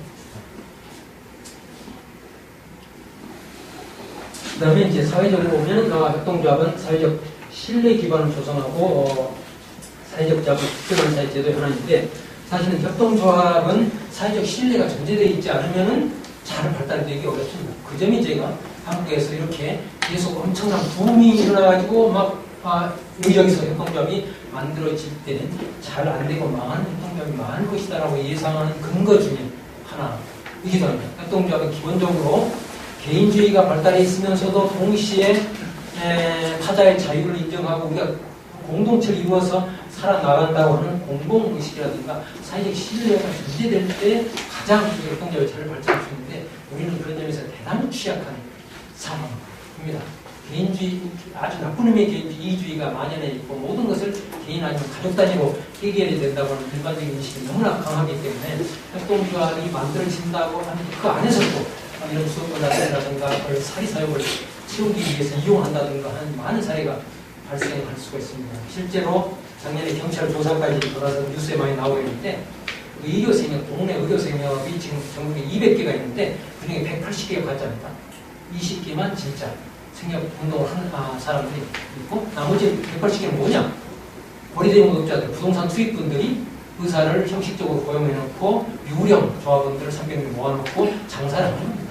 일반 통일용으로 똑같이 하는데 이 의료생협이라고 하는 게 법적으로 50% 이상은 비조합원도 받을 수 있다는 법적인 조항이 있습니다. 이걸 이용해가지고 장사를 하기 위해서 그렇습니다. 그리고 법적으로는 의사가 의료인이 아니면 병원을 개설할 수 없기 때문에 그런데 이 의료생협은 의료인이 아니어도 주민이 주도로 해서 만든 병원이라고 하는 예외를 허락해 줬기 때문에 그걸 악용하는 이런 식으로 법적으로 사리사욕을 채우기 위해서 협동조합을 이용하는 사례도 꽤 나타날 것으로 예상이 되고 있습니다. 그 다음에 협동조합이야말로 경제생활, 자기 일상적인 경제 필요를 충족하는 경제 사업을 운영하면서 1인 1표의 원칙에 의해서 직접민주주의, 가장 작은 단위에서는 직접민주주의, 그 다음에 올라가면 이제 대의민주주의를 시험해보고 경험해보는 중요한 장이다라고 세상에서 크게 말씀드렸습니다. 캐나다와 퀘벡의 사례를 간단히 말씀을 드리겠습니다. CCF하고 NDP라고 하는 정당이 있는데요. 지금 캐나다는 연방 수준에서는 크게 보수당과 자유당이 번갈아가서 수십 년 동안 집권을 해왔습니다. 지금 보수당은 집권을 하고 있는데요. 놀랍게도 2011년 총선거에서 NDP라고 하는 진보정당이 자유민주주의 성향을 가지고 있습니다. 진보정당이 제1야당으로 부상했습니다. 이 NDP의 전신은 CCF인데 1933년 만들어졌습니다. 그러니까 80년 만에 제1야당 올라서는 경우 NDP로만 시작하더라도 한 50년 만입니다. 매우 놀라운 일입니다. 그동안 CCF나 NDP는 한 번도 연방, 중앙 정권을 장악해 본 적이 없습니다. 계속 주정부를 몇 번 사스캐치완주, 그 다음에 매니토바주, 브리티시 콜롬비아주 등 주정부를 장악해가지고 그 주정부 내에서 사회민주주의적인 각종 정책을 실시했습니다. 의료보험 정책이라든가 주택, 교육 등등이 다른 이 NDP가 집권하지 않은 정당들에 비해서 진보적인 사회경제 정책을 펼쳐왔습니다. 그래서 존재 가치를 계속 인정받아 왔습니다. 그런데 이 CCF라고 하는 이 정당이 만들어진 역사가 굉장히 큰 게 있어요. 1929년 세계 대공황으로 완전히 캐나다의 밀 농사꾼들이 다 망해버렸습니다. 다른 멀지만 풀풀 남기고 다 그나마 있는 것도 다 대자본가들이 정부가 결탁해서 다 팔아먹고 하니까 일반 기별 농민들은 살아남을 수가 없었습니다. 그래서 그들이 협동조합을 만들고 협동조합의 힘으로 이제 우리끼리만 하는 건 한계가 있다. 그래서 노조하고 같이 하자. 그래서 노조가 같이 연합전선을 펴고 거기에 진보적인 사회주의 인텔리gence들이 합쳐가지고 1933년에 북미 대륙에서는 최초로 사회민주주의 정당을 만들어졌습니다. 그것이 이제 1961년에 MDP라고 하는 새로운 사회적 조건, 이제 캐나다는 더 이상 농업사회가 아니고 이제 근대적인 공업사회로 진입하면서 이 CCF라고 하는 정당의 강령이나 정책 가지고는 안 되겠다. 그래서 NDP를 바꾼 겁니다. 도시지향적인 정당이 된 거죠. CCF는 상당히 농업지향적인 이런 정당이었습니다. 근데 이 CCF가 사스캐치완의 주정부에서 집권할 때 톰이 더글러스라고 하는 사람이 무려 거의 한 17, 18년 동안 집권을 했습니다. 그래서 캐나다에서 지금도 가장 존경받는 정치인으로 꼽히는 사람이 바로 이 CCF NDP의 대표였던 톰이 더글러스입니다. 무슨 보수당수도 아니고 자유당수도 아니고.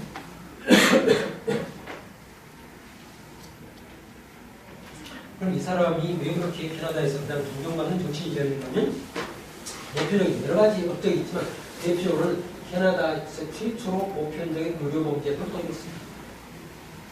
연방에서는 하지 않고 있던 걸 사스키치원주에서 하더니 그 다음에 중앙연방정부에서 집권한 자유당이 그냥 보수당보다는 이거를 하니까 자유당이 이 CCF MDP의 정책을 차용한 겁니다.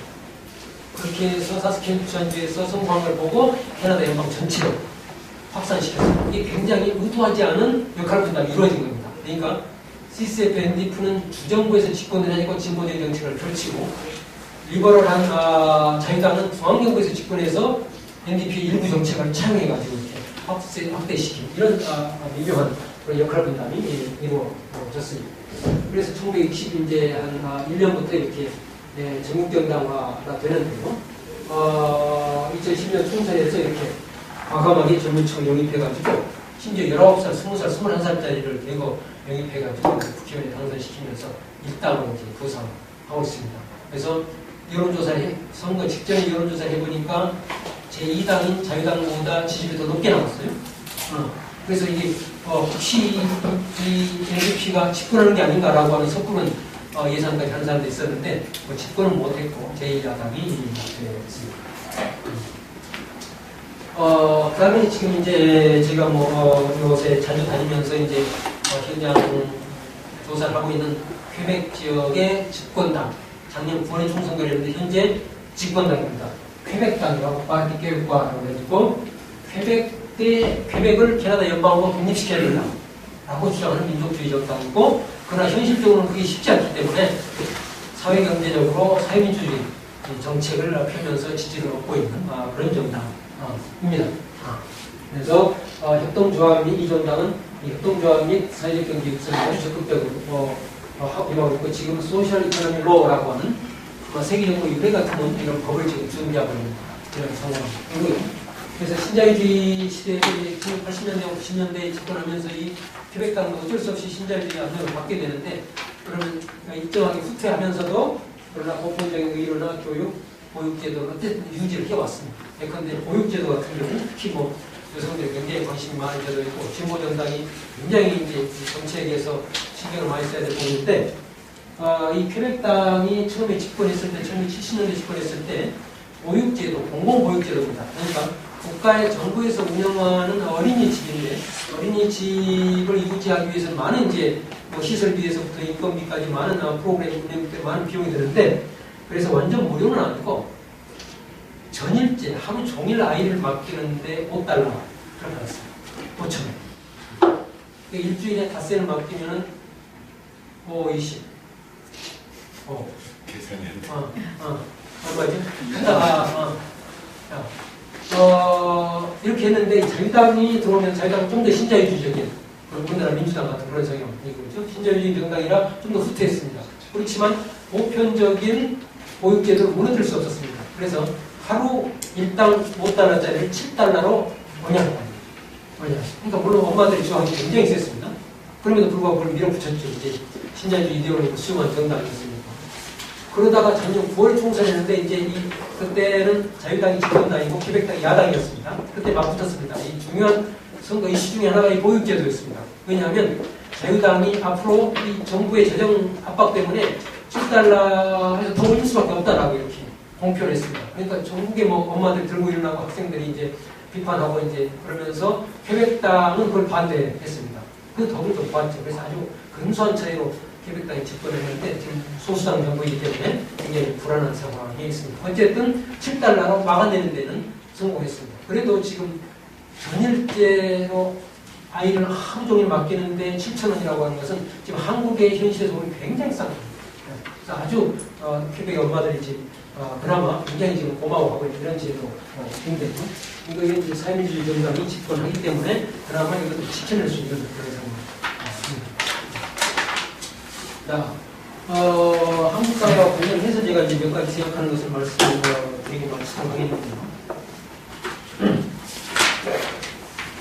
아까 제가 갑자기 이 협동조합 붐에 대해서 좀 걱정도 있다고 말씀드렸지만 사실은 전체적으로는 긍정적이라고 봐야 되겠죠. 그래서 진보정당의 관점에서 보더라도 이 협동조합에 대해서 광범위한 이 사회적 경제 영역의 확장 또는 그 밑에 굳이 무슨 사회적 경제니 협동조합이 진보니 이런 걸 염두에 두지 않고서라도 지금 전국적으로 80년대, 90년대 대학을 나온 수많은 여성들에 의해서 전국적으로 수백 개의 인문학 공부 모임이 자발적으로 지금 이루어지고 있습니다. 제가 협동조합에 관한 강의도 나가지만 그 전에는 또 인문학 공부에 관한 강좌로 이제 뛰어다닌 경험이 있는데요. 이런 인문학 공부 모임도 굉장히 중요한 그런 사회적 자산이다 이렇게 생각합니다. 그들이 처음에는 자기 자식들이 도서관에서 얼마나 조금 좋은 프로그램에 보낼까라고 생각해서 이런 인문학 강좌를 들어왔다가 하나하나 새로운 책을 접하게 되면서 사회의식이 깨이면서 점차 협동조합이든 사회기업이든 이렇게 진보 정당이 알아가는 과정이기 때문에 이런 자율적인 모임에 어떻게 결합하거나 스며들 수 있느냐는 것도 굉장히 중요한 과제로 봐야 된다라고 생각이 듭니다. 그 다음에 협동조합과 관련해서 이 전통적으로 기반이 취약한 여성, 장노년층에 접근할 수 있는 통로를 확보할 수 있는 기회다라고 생각합니다. 물론 진보정당의 현실적인 여건이나 역량의 부족 때문에 모든 것을 다 한꺼번에 할 수는 없겠습니다. 어쨌든 가능성, 기회로서는 염두에 필요합니다. 다음에 중앙정부에서 현재 기획재정부가 협동조합 담당 부처입니다. 기존의 사회적 기업은 고용노동부라든가 여성부라든가 다 흩어져 있는 여러 개 흩어져 있어요. 근데 협동조합은 기획재정부가 지금 총괄 부처를 하고 있고 지방정부로서는 이제 서울이 가장 앞장서고 있는데 충안리정사, 충남이라든가 전라북도라든가 하는 데서 상당히 관심을 보이고 있고 이 서울에서는 이제 민주당 출신의 구청장이 있는 그런 한 대여섯 구에서 상당히 적극적인 이런 태도를 취하고 있습니다. 그래서 이 다양한 순의 정부 정책과 중간 지원 조직이 아까 마을 종합지원센터라든가 이런 걸 말하는 겁니다. 실태와 상황을 파악해서 기존 정책의 한계를 보완하거나 새로운 대안을 제시할 필요가 있습니다. 그래서 이런 상황을 잘 파악을 좀 하실 필요가 있고 그래서 진보정당의 입장에서 어떻게 지금 현재의 상황을 활용하거나 결합할 수 있는가 고민을 해야 하는데 하나 지금 이 부분과 관련해서 제가 용어를 하나 소개시켜드리면 공공정책에 대한 공동구축이라는 말이 있습니다. 표백에서 이제 지금 거의 일반화되고 있는 말인데 용어로 하면 co-construction, co-construction, 공동으로 만든다. public policy, 공동으로 공공정책을 만드는 이런 게 당연한 것처럼 이렇게 돼야 된다라고 하는 거버넌스가 일반화되고 있습니다. 그러니까 몬트리올시라든가 퀘벡주 정부에서 사회경제정책을 입안할 때 그 퀘벡에 있는 샹쯔에라든가 또는 CQCM이라든가 하는 또는 지역사회 개발 조직과 같은 민간인들이 자발적으로 만든 연합회 그런 조직들과 한 테이블에 앉아서 같이 공동으로 정책을 수립하는 것을 논의한다는 겁니다. 그러니까 우리처럼 공무원들 몇 명이 앉아서 그냥 안 들어가지고 홍보해준다든가 또는 민간인들을 부르지만 그 형식적인 절차에 불구하고 자기들끼리 다 한다든가 이게 아니고 실제로 의제 아젠다 세팅에서부터 민간인들이 적극적으로 참여해가지고 토론해서 그들이 실제로 정책에 집행해서 중요한 역할을 하도록 만드는 이런 과정을 일컫는데 이런 공공정책의 공동구축 거버넌스에 진보정당이 어떻게 지역 수준에서 참여할 수 있는가라고 하는 좀 고민했으면 어떨까 싶습니다. 그래서 만약에 그런 부분에서 제가 좀 개인적으로 도움이 된다면 마을 종합지원센터라든가 이런 데 많은 사람들 제가 연결해가지고 같은 테이블 마련한다거나 하는 것도 필요하면 제가 해드릴 수는 있겠습니다. 그 다음에 일상활동에서 지역 주민들과 접점을 마련하고 지역 수준의 거버넌스에 참여할 적절한 방법을 강구해야 되는데 물론 여러분들이 진보정당 활동을 하나 하는데도 지금 버겁고 자기 생업도 있고 하는데 또 협동조합 운동에 참여하란 말이냐 이렇게 얘기할 수가 있겠는데 어쨌든 직접 간접으로 지역의 이제 생협이라든가 농협, 신협, 의료생협 또는 지금 이제 한겨레 상조부터 시작된 이 상조협동조합 등등에서 조합원이나 이사나 이렇게 좀 참여를 해가지고 다른 못하겠지만 일부라도 참여해서 내부에서 토론에 좀 참여해야만이 나중에 선거할 때 도움이 되는 것이지 선거 시기에 다가와서 명함 뿌리면 인사하면 사람들 다 알잖아요. 그러니까 좀 평소에 활용할 필요가 있다. 제가 지난 총선에서 일산에서 완선된 개인적인 친구가 있는데 이 친구는 일산에서 자기에게 굉장히 중요한 힘이 되었던 게 바로 일산 지역의 생협이라고 얘기했습니다. 그전에는 전통적인 선거도 이런 다 아시다시피 노인정 가고 무슨 뭐 국직원 가고 그런 거 있잖아요. 장례식 쳐다니고. 그래봐야 아무 소용이 없다는 거예요. 이미 다 자기들이 투표할 정당 다 정해져 있는데 어차피 그래 앞서 봐야 손만 아프고 시간만 뺏기고 해서 그냥 노인정에 얼굴도 안 비춰보더라는 욕만 먹지 않을 정도로 저희 갔다는 거예요. 그리고 주로 생협이라든가 인문학 모임을 찾아야 되는 겁니다. 이게 상당히 효과가 있었다는 거예요. 네. 그 부분은 뭐 정보정당에서 상당히 좀 적극적으로 활용할 필요가 있다 하는 거죠. 그 다음에 이제 마지막으로는 지금 뭐 당원들이 전국적으로 협동조합이나 사회적 경제에 대한 교육과 토론에 좀 참가해야 되고, 왜냐하면 이게 직접적으로 정책에 관련된 이런 문제, 그러니까 협동조합이나 사회적 경제 일부 한 2, 3년 동안 붐이 불다 꺼질 수는 있어요. 그러나 일반인들이 그런 것이고 진보정당의 담당자 여러분들이 이게 굉장히 중요한 핵심적인 정책의 의제와 대상이 될 수밖에 없기 때문에 설령 붐이 좀 잦아든다고 할지라도 그것이 이 내부에서 진보정의당 출신의 협동조합 사회적 경제 정부가 나와야 된다는 거예요. 그래서 당원들을 교육시키고 그다음에 기재부나 서울시청 누구 만나서도 대안을 제시할 수 있는, 토론할 수 있는 그런 역량을 갖추는 게 필요하지 않을까 그런 생각을 해봅니다. 네, 고맙습니다. 좀 보시죠. 예, 열띤 강의를 해주셨는데요. 다시 한번 그 강의해 주신 우리 김창진 교수님께 큰 박수 부탁드리겠습니다.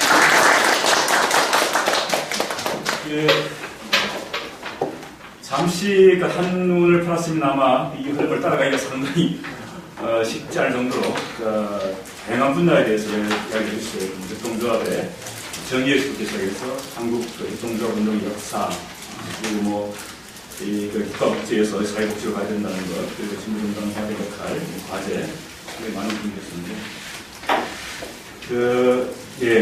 중간에 저한테 한번 기회 주시면, 이거 한 8강 정도는 해야 이게 이해할 수 있는 것 때문에 제가 한번 기회가 좀 보도록 하겠습니다.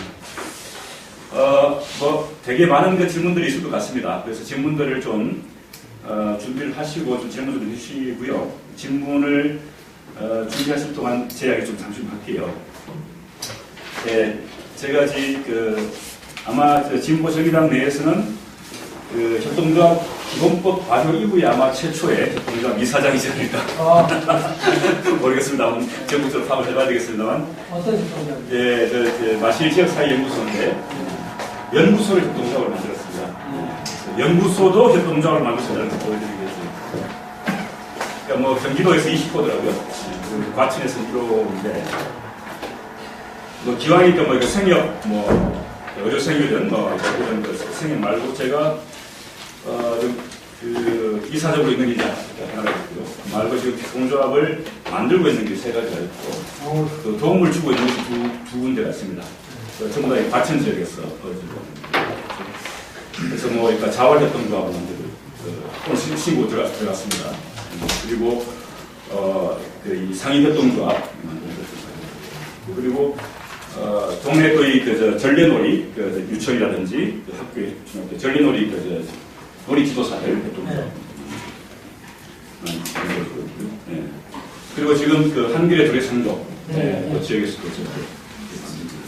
그러니까 협동조합을 하나 하니까 이게 꼬리에 꼬리를 물고 이게 진행이 되더라고요. 여러 가지 아이디어들이 다. 왜냐하면 협동조합 다수 연결되니까 자연스럽게 그렇게. 그래서 제가 요즘 커피 닦을 틈이 없이 움직이고 있다고 지금 그런데 할 수 있습니다. 할 수 있고요. 근데 어쨌든 그런 과정 속에서 저는 그러니까 한편으로는 이렇게 해서 저는 한 3월 말이나 4월 정도에 과천 지역에 있는 협동조합들 또는 그 협동조합을 만들려고 하는 사람들한테 과천의 그 협동조합 지역 협의체를 만들자라는 그런 제안을 할 겁니다. 그래서 과천 지역 협동조합이 어떠한 그 가치와 원칙을 가지고 운영돼야 되는 것인가에 대해서 우리 나름대로 좀 고민 좀 하고 그것에 기반해서 그 협동조합 지원 조례를 시에다 요구하고, 그러니까 위에서 밑으로 내려오는 것이 아니고 그냥 저는 현재 하나의 어떤 지원도 같이 못하고 있는 건데. 오히려 이렇게 밑에서 우리가 스스로 조례를 만드는 그런 과정을 알고 있는 바입니다. 또 한 가지가 연구소 협동조합이지 않습니까? 이 협동조합이라는 것은 사실 또 협동조합도 필요한 것 같습니다. 연합회.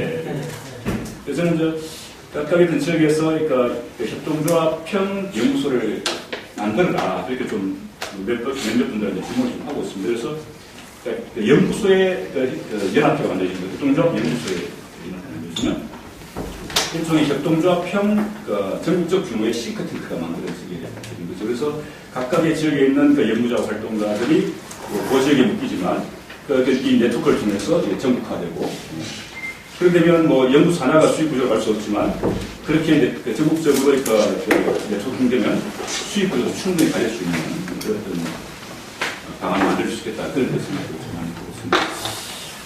그래서 그 저는 뭐 그 진보정의당이 전국적으로 우리 당원들을 가지고 있지 않습니까? 그러니까 전국화된 규모를 가지고 있는 곳에서 협동조합 운동을 제대로 벌이는 분들하면 엄청난 그 힘을 가진 협동조합이 만들어지게 될 거라는 생각이 듭니다. 그래서 이 협동조합이라고 하는 것이 너무 생소하다 이렇게 생각하지 마시고 저 같은 사람도 있지 않습니까?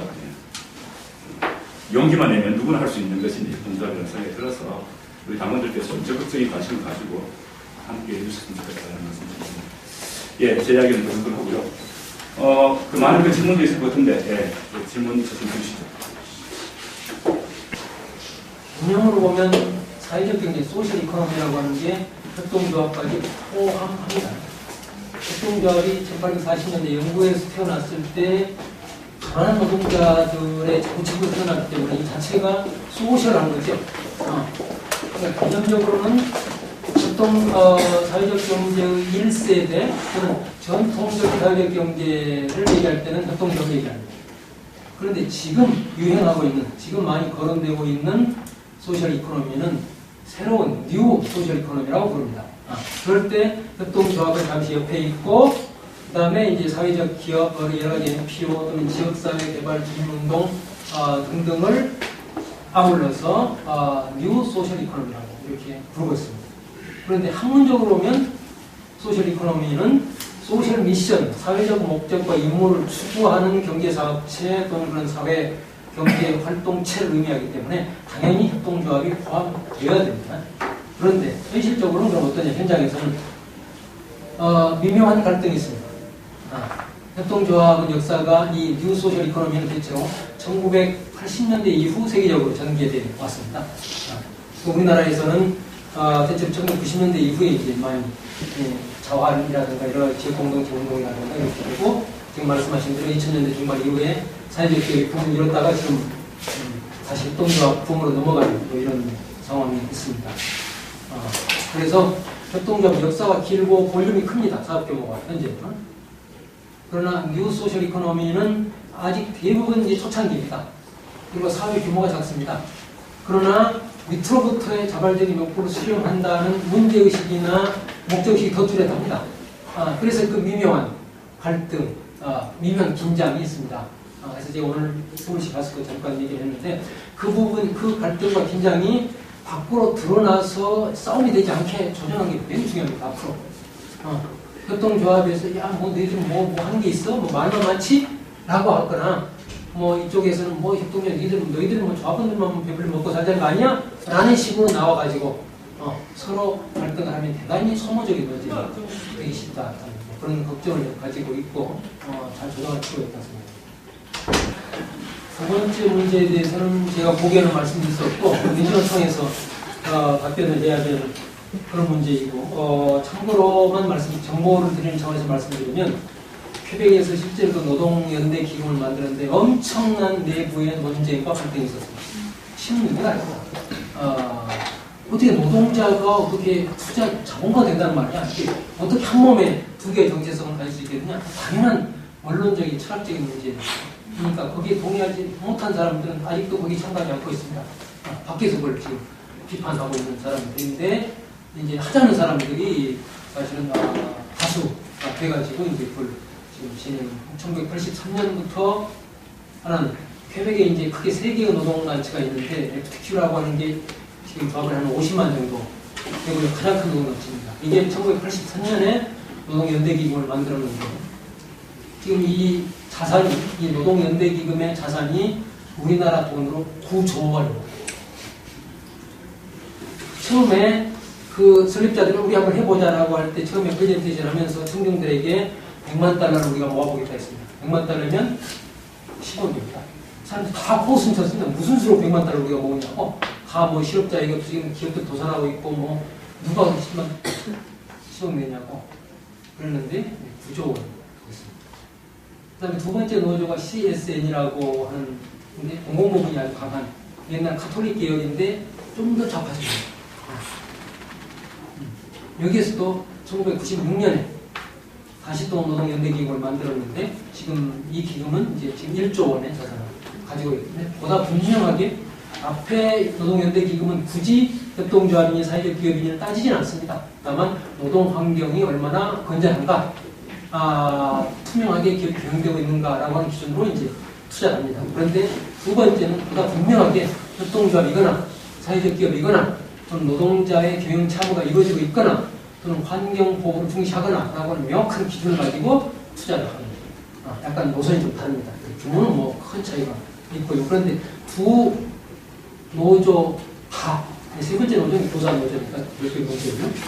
두 노조 다 제가 담당자, 기금 운영 담당자를 만나서 분석을 해봤더니 심각한 내부 갈등과 논쟁이 있었어요. 결코 쉬운 문제가 아니었습니다.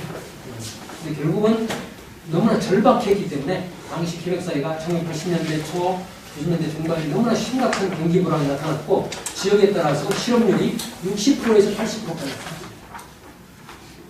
살아남지 않으면 안 된다라고 하는 절박한 상황. 그 다음에 퀘벡이라는 사회는 캐나다 전역이 다 영어권, 영국계 또는 미국계 자본이 지배하는데 퀘벡은 불어권입니다. 마이너리티입니다. 캐나다 연방에서. 우리끼리 서로 뭉쳐서 살아남지 않으면 안 된다는 절박한 게 이런 새로운 제도를 이제 만들어내는 측면이 있습니다. 물론 그게 이 정부와 이런 기업과 타협 속에서 나타나는 산물이기 때문에 근본적인 한계가 있다. 이런 비판이 충분히 가능한 것이 또 수다는 또 논의 영역이 되겠습니다. 첫 번째는 제가 질문을 잘 못 알아들었어요. 정당성을 강조하면 협동조합의 순수성이 우선된다고 말할 때 정당성, 정당을 얘기하는 거예요?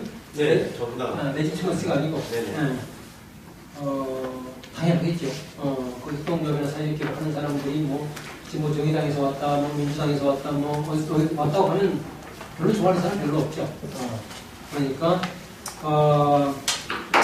두 가지 방법이 있지 않을까, 접근 방법이. 하나는 그냥 평조합원이나 이사, 또는 이사장으로서 그냥 정당의 색깔을 갖지 않고, 결합하는 방법이 하나 있고, 또는 분명하게 자기 정당의 정체성을 분명하면서 중간 지원 조직들과 그 다음에 구청이나 시청의 정책 담당자들과 같이 만든 아까 제가 말씀드렸던 co-construction of public policy 공공정책의 공동구축의 테이블에 참가하는 또 분명히 자기 색깔을 분명히 할 수 있는 거죠. 나는 야당으로서 진보 정당으로서 우리의 정책 입장 이렇다고 하면서 평가할 수가 있겠죠. 그런데 단위 조합에서 정당의 색깔을 분명히 드러낸다는 것은 대단히 어렵습니다. 관련된 질문이 하나 있어서 말씀드릴게요. 아까 근데 마지막 부분은 저희 어떤 협동조합 기본법은 협동조합이 특정 정당을 지지하거나 정치를 지지하지 못하도록 되어 있는데 그렇다고 해서 특정 개인이 정책 활동을 하는 자체를 금하는 것은 아니기 때문에 어쨌든 우리는 그 사이에서 일단 좀 잘 방법을 좀 찾아야 될 것 같습니다. 저희 한국노총하고 민주노총의 한 활동가 노동조합 간부들입니다. 협동조합을 공부하는 모임이 생겼습니다. 한 3차례 정도 공부를 하고, 제가 이제 같이 좀 참여를 좀 하고 있는데요. 그래서 한국노총 같은 경우는 한국노총 정책 논문이죠. 네, 거기서 협동조합 소개 책자를 최근에 또 발간하기도 하고 그런데 아무래도 노동조합에서 하는 공부이기 때문에 노동조합, 협동조합에 대한 관심이 많겠죠. 우진교통 자주관리기업 불러서 사례를 듣고 있는데 제가 이제 거기에 계속 제안하고 있는 것이 노동금고를 만들자. 각각의 노동조합들이 특별기금으로 수억 원씩 다 정해놓고 있는데 왜 그 돈들을 정해놓고 있느냐. 그 돈들을 돌려야 된다. 순환시켜야 된다. 그 돈들이 하나로 모이면 수백 수천억이 될 텐데 그러면 그 노동조합 자체가 가지고 있는 힘도 엄청나게 커질 뿐만 아니고 실제로 그것을 가지고 노동조합 기업들을 만들어낼 수 있다. 그리고 그 노동조합 기업들이 만들어내는 그 생산품들을 노동자들이 우리 조합원들이 참여되는 것이 아니야. 이건 충분하게 성공 가능성이 않겠냐. 그렇게 이야기하면서 일부에서는 자본가들이 가만히 있겠어. 어쨌든 엄청난 그 댓글이 그럴 텐데 그렇게 하지만 어쨌든 그런 자리에서 대단히 가슴 뛰어하는 그 모습들을 제가 많이 봅니다. 그런데 그것을 설득하기가 대단히 쉽지는 않은 그런 과정에서 그래서 저는 한 2년 정도, 그러니까 한 2년 정도 한번 준비하는 거죠. 2년 정도 준비하면 뭔가 좀 남들 표현이 날수 있지 않겠는가 하는데 왜 이제 그런 고민을 했냐면 저도 노동 운동 출신이었는데 그렇게 합니다만 협동조합을 하더라도 이게 자금이 없이 협동조합이 제대로 운영할 수 없겠다라는 생각이 많이 들었거든요. 이게 정부나 또 지자체로부터 그 지원을 받는다는 한계가 있고 또한 그렇게 지자체로부터 정부나 지자체로부터 지원을 받는다면 그것도 지원을 받는 만큼 또 이렇게 협동조합의 기본적인 정신이 훼손되는 것들이 있기 때문에 결국 자체의 어떤 기분을 만들어야 된다. 아까 말씀하신 점에서 캐나다의 사회적 기분, 대장 때문에도 있고, 그래서 몬드라곤 같은 경우는 까야 노동근무 있지 않습니까? 까야 노동근무가 자금도 지원하고 기술에 대한 컨설팅도 하고 감시감도 하고 다 그런 거 하지 않습니까? 그런 것들이 있어야 되는 거죠. 그런 것이 현재로서는 없습니다. 우리 한국의 기본법이 만들어졌지만 사회 투자 지원제라니까요. 하고 어떤 사회연대은행이 있지만 소규모 마이크로 크레딧 정도 우리가 컨설팅 정도인데 그 가지고는 한국의 협동조합 운동이 정말 자주적으로 성장하기 상당히 힘들다는 그런 뜻을 좀 많이 들었어요. 그래서 제가 좀 궁금한 게 아까는 조금 말씀해 주셨어요. 그러니까 상당히 어려운 과정들을 펼쳤다라고 좀 말씀해 주셨는데 저는 묻고 싶었던 것이 그러니까 청년자가 그런 과정들이 얼만큼 제도되는 것하고 과연 그런 것이 없이 협동조합이 정말 제대로 이 지역적인 규모든 아니면 전국적인 규모도 제대로 성장해낼 수 있을까 그걸 좀 묻고 싶었거든요.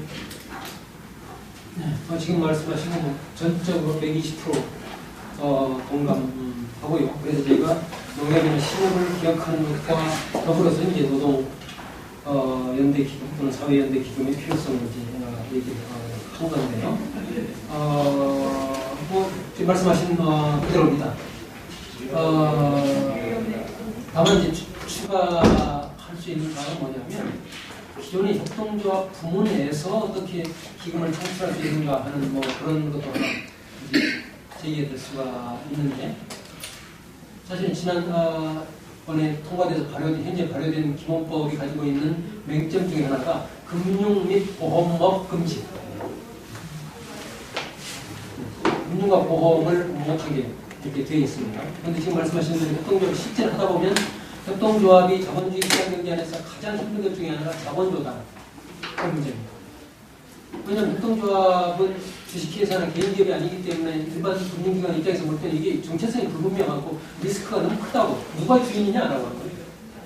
그러니까 홀대를 받게 된다는 거죠. 그런데 농협이나 시험마저 제 역할을 못하고 있다면 이건 심각한 문제가 되는 것이죠.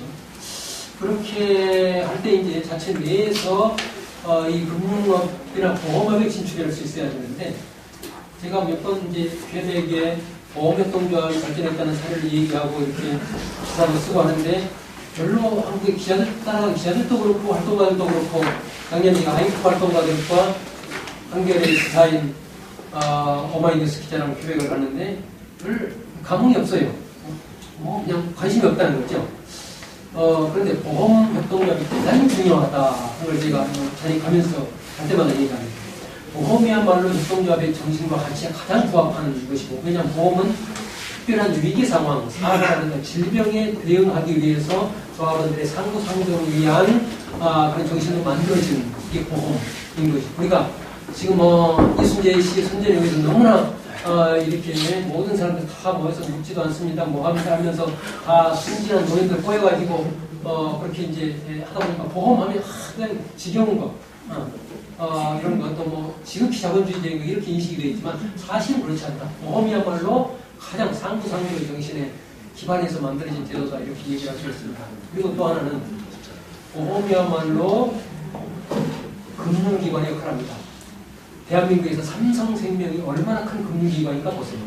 삼성이 실제로 은행을 가지고 있지는 않지만 삼성생명이라는 보험회사를 통해서 엄청난 자금을 지금 축적을 하고 실제적인 금융기관의 역할을 하고 있습니다. 한화도 그렇고 이 생명보험회사를 가진 그런 재벌 그룹들이 사실상 자기들은 가지고 있는 거예요. 그러니까 협동조합계에서도 큰 보험회사를 설립해가지고 실제로 정말로 이 조합원들에게 진정으로 서비스를 제대로 잘하는 보험 가입하라고 할 때는 온갖 가문 이사를 하고 보험 가입할 때는 온갖 조건 따져가지고 안 해주는 그런 엉터리가 아니라 실제로 서비스를 잘할 뿐만 아니라 또 하나는 엄청난 자본을 축적할 수 있는 그런 보험회사를 협동조합을 만드는 게 꼭 필요하다 이렇게 생각하는데 퀘벡에서는 이 배달된 신용조합이라는 게 퀘벡에서 가장 큰 금융기관일 뿐만 아니라 SSQ라고 하는 보험협동조합이 노조하고 그 다음에 공무원들하고 교사들하고 이 세 단체하고 단체 협약을 통해가지고 단체 보험에 특화해서 지금 퀘벡에서도 가장 큰 금융기관 내 하나, 보험회사의 하나로 성장하고 있고 캐나다 전역으로 지금 업무를 확대하고 있는 그런 상황입니다. 그러니까 그런 부분에서도 이제 우리가 다양한 방식으로 협동조합과 금융의 문제를 생각해 볼 수 있지 않을까 생각합니다. 아까 말씀드렸다시피 국내에서 몇몇 협동조합이 그나마 좀 괜찮게 발전되고 있는 지역을 들어봐라 하고 하면 아까 말씀드린 대로 강원도 원주, 충청남도 홍성, 그 다음에 전라북도 완주가 지금 막 도지사의 지성시장처럼 그런 식으로 막 하고 있고 그 다음에 이제 마포의 성리산 마을 등등을 대표로 볼 수가 있습니다. 그리고 다른 지역은 이제 막 시작을 하면서 1, 2년, 2, 3년 단계이기 때문에 제가 모르는 것들도 아마 꽤 있을 거고요. 그 다음에 농촌이나 중소도시에서 협동조합이 어떻게 지역사회에 기여할 수 있느냐. 원주 같은 경우에는 원주하고 횡성 이쪽 지역을 다 포함하면서 도시하고 농촌, 도농 복합형으로 지금 발전되고 있습니다. 그러니까 원주 안에 있는 한살림이라든가 의료생협이 중심이 돼가지고 또 발금신협이 중심이 돼서 그 옆에 이제 군단위까지 이어지는 사회적 기업과 협동조합들 각종 네트워크까지 만들어지고 있는 상황이고요. 홍성 같은 경우는 뭐 농촌 지역이라고 봐야 되겠죠. 마포의 성리산만은 도시형이라고 할 수가 있겠고요. 그다음에 농촌 지역에서는 제가 보기에 농협과 기존의 단위농협에 괜찮은 지도부가 출연해가지고 그 단위농협이 가진 자원과 네트워크를 활용해서 다른 협동조합들이나 사회적 기업들을 지원하고 네트워크를 만드는 게 대단히 중요한데 안성의 고산농협이라고 하는 데서 바로 고산농협과 단위농협이죠. 농협과 안성 의료생협이 손을 잡고 이렇게 그러나 건전한 활동을 펼쳐나가는 그런 사례들이 이제 나타나고 있습니다. 그러니까 농협이 문제가 많다고 해서 우리가 포기할 수만은 없고 조합장 선거를 통해 가지고 사실은 농협의 주도권을 장악하는 것도 대단히 중요한 과제라고 봅니다. 그러니까 농협을 좀 건전한 상태로 만드는 게 그 지역사회, 농촌사회를 특히 살리는데 굉장히 핵심적인 관건이 된다고 봅니다. 농협만 살아나면은 그 다음에 다른 신협이나 의료생협이나 다른 품목별 조합이나 다른 협동조합도 살아날 수 있는 중요한 계기를 마련한다고 보고요. 또 하나 마지막으로 이제 생산 부문에서 무슨 기여하는 사례가 있느냐. 농촌 지역 이외에 주소도 생산 부문, 그러니까 협동조합에서는 이제 생산자 협동조합, 소비자 협동조합, 노동자 협동조합 크게 보면 이렇게 나누고 이제 또 여러 협동조합이 있는데 생산자 조합이라고 말할 때는 대체로 2차 산업에 종사하는 업종의 협동조합을 생산자 조합이라고 합니다. 농업, 임업, 광업. 그럼 도시에서 실제로 제조업을 하는 것도 생산인데 그런 경우는 노동자 협동조합이라고 따로 이렇게 말합니다. 결국은 크게 보면 생산자이긴 한데 그런데 생산자 협동조합에서 사실은 그렇게 성공적인 사례가 아직까지 별로 없습니다. 도시의 제조업이라든가 몇몇 이제 대구의 달국벌 버스라든가 인천의 키친아트라든가 몇몇 사례가 또 몇몇 여성 노동자들의 봉제 공장이라든가 몇몇 시도가 있었지만 워낙 영세하거나 또는 중간에 변질되어 버리거나 하는 사례가 있습니다. 인천의 키친아트가 한겨레신문 기자가 책도 내고 했지만 사실 실상은 꽤 그 기자의 책과는 다른데 경동산업이라고 하는 주방기구 업체를 인수해가지고 노동자 자주기업으로 그때는 협동조합이 말이 그렇게 유행하지 않았습니까? 노동자 자주기업으로 만들었습니다. 만들었는데 유감스럽게 또 그 내부에서 그걸 주도했던 사람이 또 개인적으로 욕심을 부려가지고 그걸 자기 기업, 사기업처럼 이제 운영하면서 내부 일하고 뭐 구속되고 쫓겨나고 뭐 이런 과정에서 다시 또 한번 그 법인이 전환되는 이런 과정을 겪었는데 지금은 이제 노동자 자주기업이라고 형식적으로는 말할 수 있는데 실제 내용은 뭐냐면 주방기구를 직접 생산하고 유통하는 그런 협동조합이 아니라 브랜드 가지고 장사하는 겁니다. 키치나트라는 브랜드를 가지고 납품을 중소업자부터 납품을 받아가지고 그걸 유통하는 그런 상황이 있습니다. 그래서 생산 공장을 만들려고 했는데 뭐좀 이유가 있어요. 일본에서 NR을 대처받았는데 뭐 N고가 되고 무슨 해가지고 부지를 마련해놓고 공장을 못 짓고 이런 내부 사정이 좀 있는데 하여튼 모범적인 노동자 협동조합으로 발전하지 못했어요. 그래서 지금 이제 뭐 시작 단계라고 말씀드려야 되지 않을까 싶습니다. 조금만 덧붙이자면, 그러니까 90년대에 몬드라곤의 지도자라고 번역했던 김성호 씨가 노동자 기업 인수지원센터를 만들었죠. 근데 조금 관심을 가지다가 그 관심이 금방 또 사라져버렸습니다. 그러니까 당신 하더라도 그러니까 이 노동자에게 자주관리 쪽에 관심을 쏟기보다는 기왕에 노동조합의 노동 조건 개선 쪽에 집중이 되다 보니까 그쪽에 관심이 가지 못했었는데, 근데 그게 제대로 이제 성장하지 못했던 것은 관심이 부족할 수도 있지만 실제로 이 자금을 대기가 만만치 않은 그런 문제도 있습니다. 그래서 그러니까 협동조합이 제대로 발전하기 위해서는 자본주의 발달한 신용제도를 활용해야 된다는 이야기가 있습니다. 자본주의 발달한 신용제도와 벗어나 있는 그런 협동조합이 아니고 오히려 그 자본주의 제도를 활용하는 협동조합이어야만 안 된다. 그러니까 하나는 이제 국내의 사례는 그런 비교적 성공적이라고 하는 사례를 제가 알지 못하기 때문에 퀘벡사에 하나만 정보적인 차원에서 말씀드릴게요. 프로모플라스틱이라고 하는 제조업체가 있습니다. 직원은 20명입니다. 20명 중에 18명이 조합원입니다. 그러니까 노동자 협동조합이라고 해서 다 조합원이 아닐 수가 있잖아요. 조합원 가입은 자율적인 뿐만 아니라 또한 업종의 특성상 계절별로 파트타임을 많이 고용해야 될 필요가 있는 겁니다. 그러니까 비정규직이라는 게 민주노총에서 한다고 해서 모두가 다 정규직이 될 수는 없는 거죠. 그 업종의 특성상 또는 본인의 의사로 나는 비정규직이 남겠다고 할 수도 있는 거고 어쨌든 그 프로모플라스틱은 플라스틱 인쇄업체입니다. 그러니까 공공기관이라든가 일반 회사라든가 여름이나 겨울철에 축제를 하는 축제 조직위원회에서 로고를 만들어서 로고를 플라스틱에 인쇄주잖아요. 여기 달고 다니고 이런 거 가방 메고 다니고 마스코트라든가 이런 거 인쇄하는 거예요. 이게 틈새 시장입니다. 미국과 캐나다 이런 업체가 2,000개가 있는데 그 중에서 단연 최고의 품질을 자랑하면서 3년 연속 이렇게 국제적인 상을 받은 이런 업체인데 처음에 개인 기업이었습니다. 90년대, 92년에 이제 인수해가지고 노동자 협동조합을 전환했는데 그 지역에 유지가 운영하던 되게 큰 공장의 일부 부서였습니다. 그러니까 플라스틱 이건 그냥 다른 거 제조하고 남은 거 찌꺼기 갖다가 대충 그냥 처리하는 이런 거였는데 이걸 그냥 귀찮으니까 그 주인이 팔려고 내놨습니다. 그러니까 이 젊은 노동자 3명이서 우리가 인수하자, 한번 해보자 라고 의기 투합해서 이제 돈을 구하러 다니는 거죠. 그때 30만 불, 40만 불, 한 4억 정도의 명분이 나온 겁니다. 근데 그 젊은 노동자 3명이 어디에 돈이 있습니까? 그러니까 이제 금융기관 찾아다니기 시작한 거죠.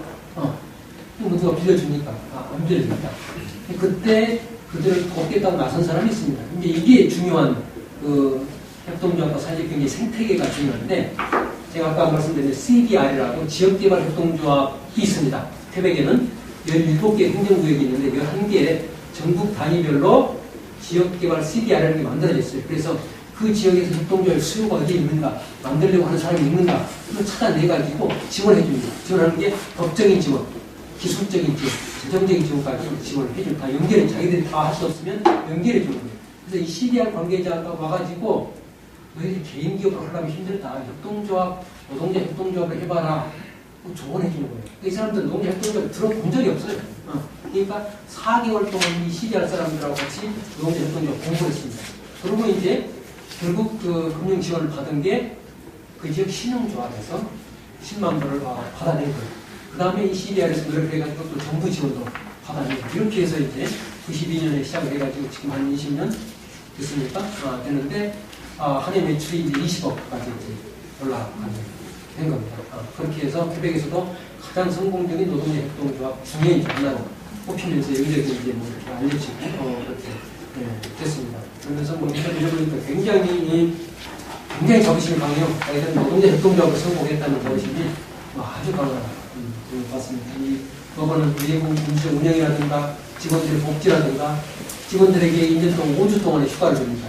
생일 때도 휴가라고 해주고 임신한 여성 1년 휴가 주겠는데 나 더 하겠다고 하니까 더 하라고 그렇게 하고 그 사람 그 여성이 나중에 복귀하는데 아무 문제가 없다 이렇게 얘기하고 그러니까 그 지역사회에서는 아주 좋은 직장으로 소문이 나는 뭐 그런 사회에서 있고 또 하나 사례는 이제 뭐 퀘벡 시내에 있는 소규모 양조장 우리나라 뭐 하우스 맥주라고 그러죠. 그걸 또 협동조합을 아주 성공적으로 운영하는 사례도 있고 그렇습니다. 그래서 퀘벡에는 전체로 한 300개 정도 운영되고 있습니다. 정치협동조합이나 협동조합형 정당 사례는 아직은 제가 못 봤습니다. 확실히 어떻게 있는지는 모르겠습니다.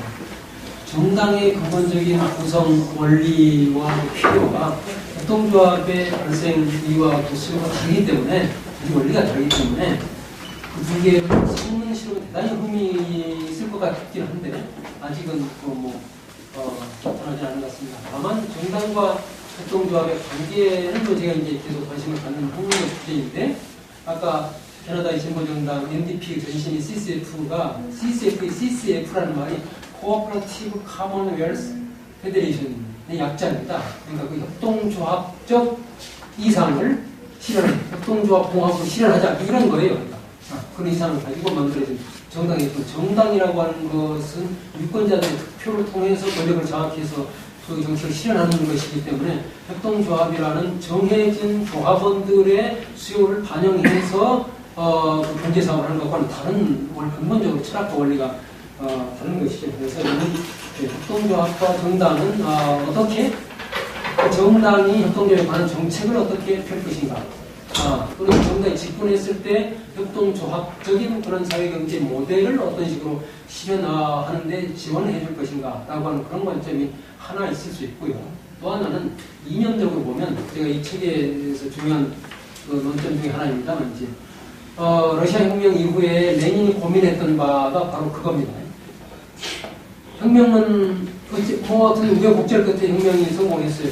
적군을 다 이기고 집권을 했는데 그러나 러시아는 당시 1914년 2차 대전부터 시작해서 7년 동안을 4년 동안 전쟁하고 3년 동안 혁명하느라고 완전히 국토가 황폐화되었습니다. 기차가 제 시간에 안 다니고 춥지만 국민들이 뗄 감이 없습니다. 그러니까 완전히 망해버린 거예요. 황폐화된 나라를 어떻게 재건할 것인가 하는 게 레닌 정치가로서 이제 레닌의 고민이었는데 그때 레닌이 떠올렸던 게 뭐냐면 협동조합의 자율성을 주장했습니다. 그래서 레닌이 쓴 마지막 정치 팜플렛이 협동조합에 관하여입니다.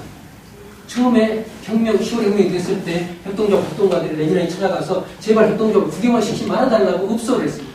우리에게 자율성을 달라고. 우리는 사회사역을 추구하는 것이 아니라 사회적 이익을 추구하는 그런 단체, 그런 조직들이라고.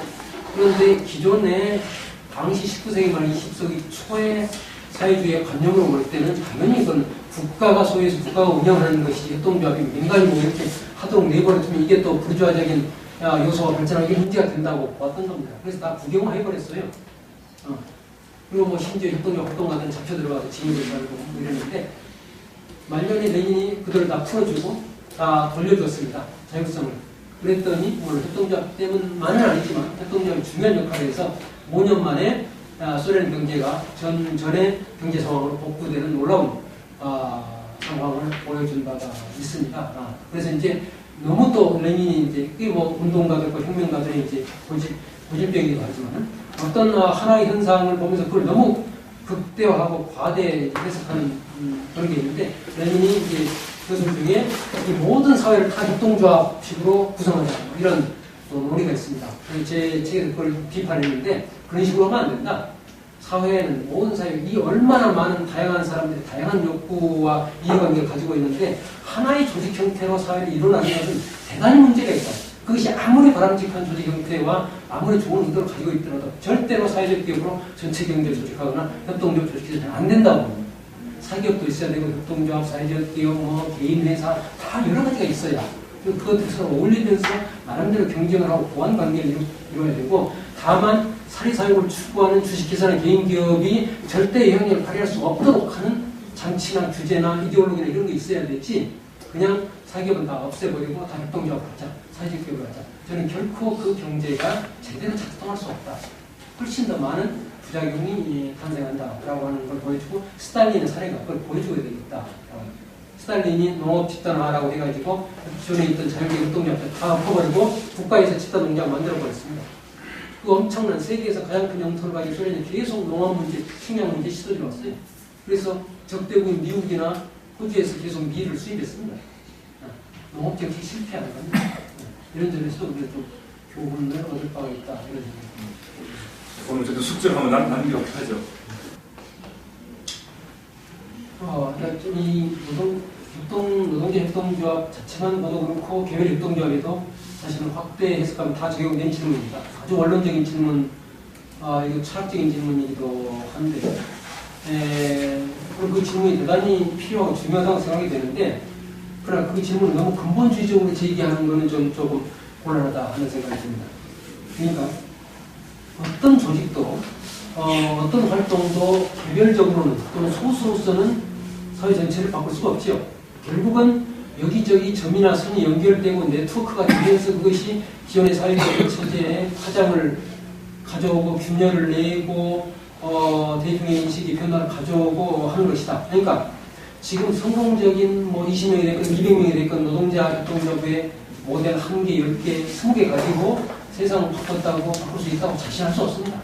그런 것은 하나의 그 과정을 봐야 되지 않겠는가 하는 생각이 들어요. 결국 그 노동자 협동조합들과 다른 생산자 협동조합, 소비자 협동조합, 의료조합 등 여러 사회적 기업들이 전체 네트워크를 이루면서 대안적인 사회경제 체제를 대중들에게 보여주고 저런 방식으로도 경제활동을 할 수 있다라고 하는 것들이 대중들에게 각인이 되고 그러면서 사회경제 체제가 바뀌어지지 않을까. 어떤 하나의 특정 사례가 세상을 완전히 바꿀 수는 없다 하는 거죠. 다만 그 가능성의 극대치를 보여주는 게 저는 스페인의 몬드라곤 사례다. 몬드라곤은 작은 난로 공장 하나를 시작해가지고 지금 250개가 된 회사를 포괄하고 있습니다. 그 중에 100여 개는 협동조합이고 나머지는 자회사 등등으로 되어 있는데, 그래서 몬드라곤이라고 하는 작은 도시, 좀 넓게 보면 바스크라고 하는 지역사회를 바꿔내는 중요한 역할을 하고 있다 하는 거죠. 그런 의미에서 좀 문제를 개별협동조합에서 이건 너무 이게 한계가 있는 것이 아닌가라는 관점보다는 넓은 의미에서 그것이 만들어갈 대안의 모델을 주민들에게 보여준다라고 합니다. 그 다음에 노동자들에게 자신감을 심어준다는 것, 그 다음에 앞으로 방법에게 만들어진 네트워크의 한 결절점이 지금 엮어지고 있다고 하는 그런 관점에서 좀 보면 좀 더 긍정적으로 평가할 수 있지 않을까 그런 생각입니다. 협동조합을 공부하시는 분들한테는 레벨러 보고서를 꼭 관심을 가지고 좀 받아라는 좀 질문을 해요. 1980년 RC 국제 협동조합 연맹 모스크바 총회에서 채택된 레벨러 박사의 보고서인데, 그 보고서가 강조하는 것이 그러니까 도대체 협동조합 다양한 협동조합들이 있는데 우리의 정체성은 뭐지? 그러니까 후에마이라는 그 질문이 그때 나왔던 것이었습니다. 그래서 저희가 협동조합 간의 협동, 그리고 지역사회에 대한 기여, 이 두 가지가 레벨러 보고서의 핵심입니다.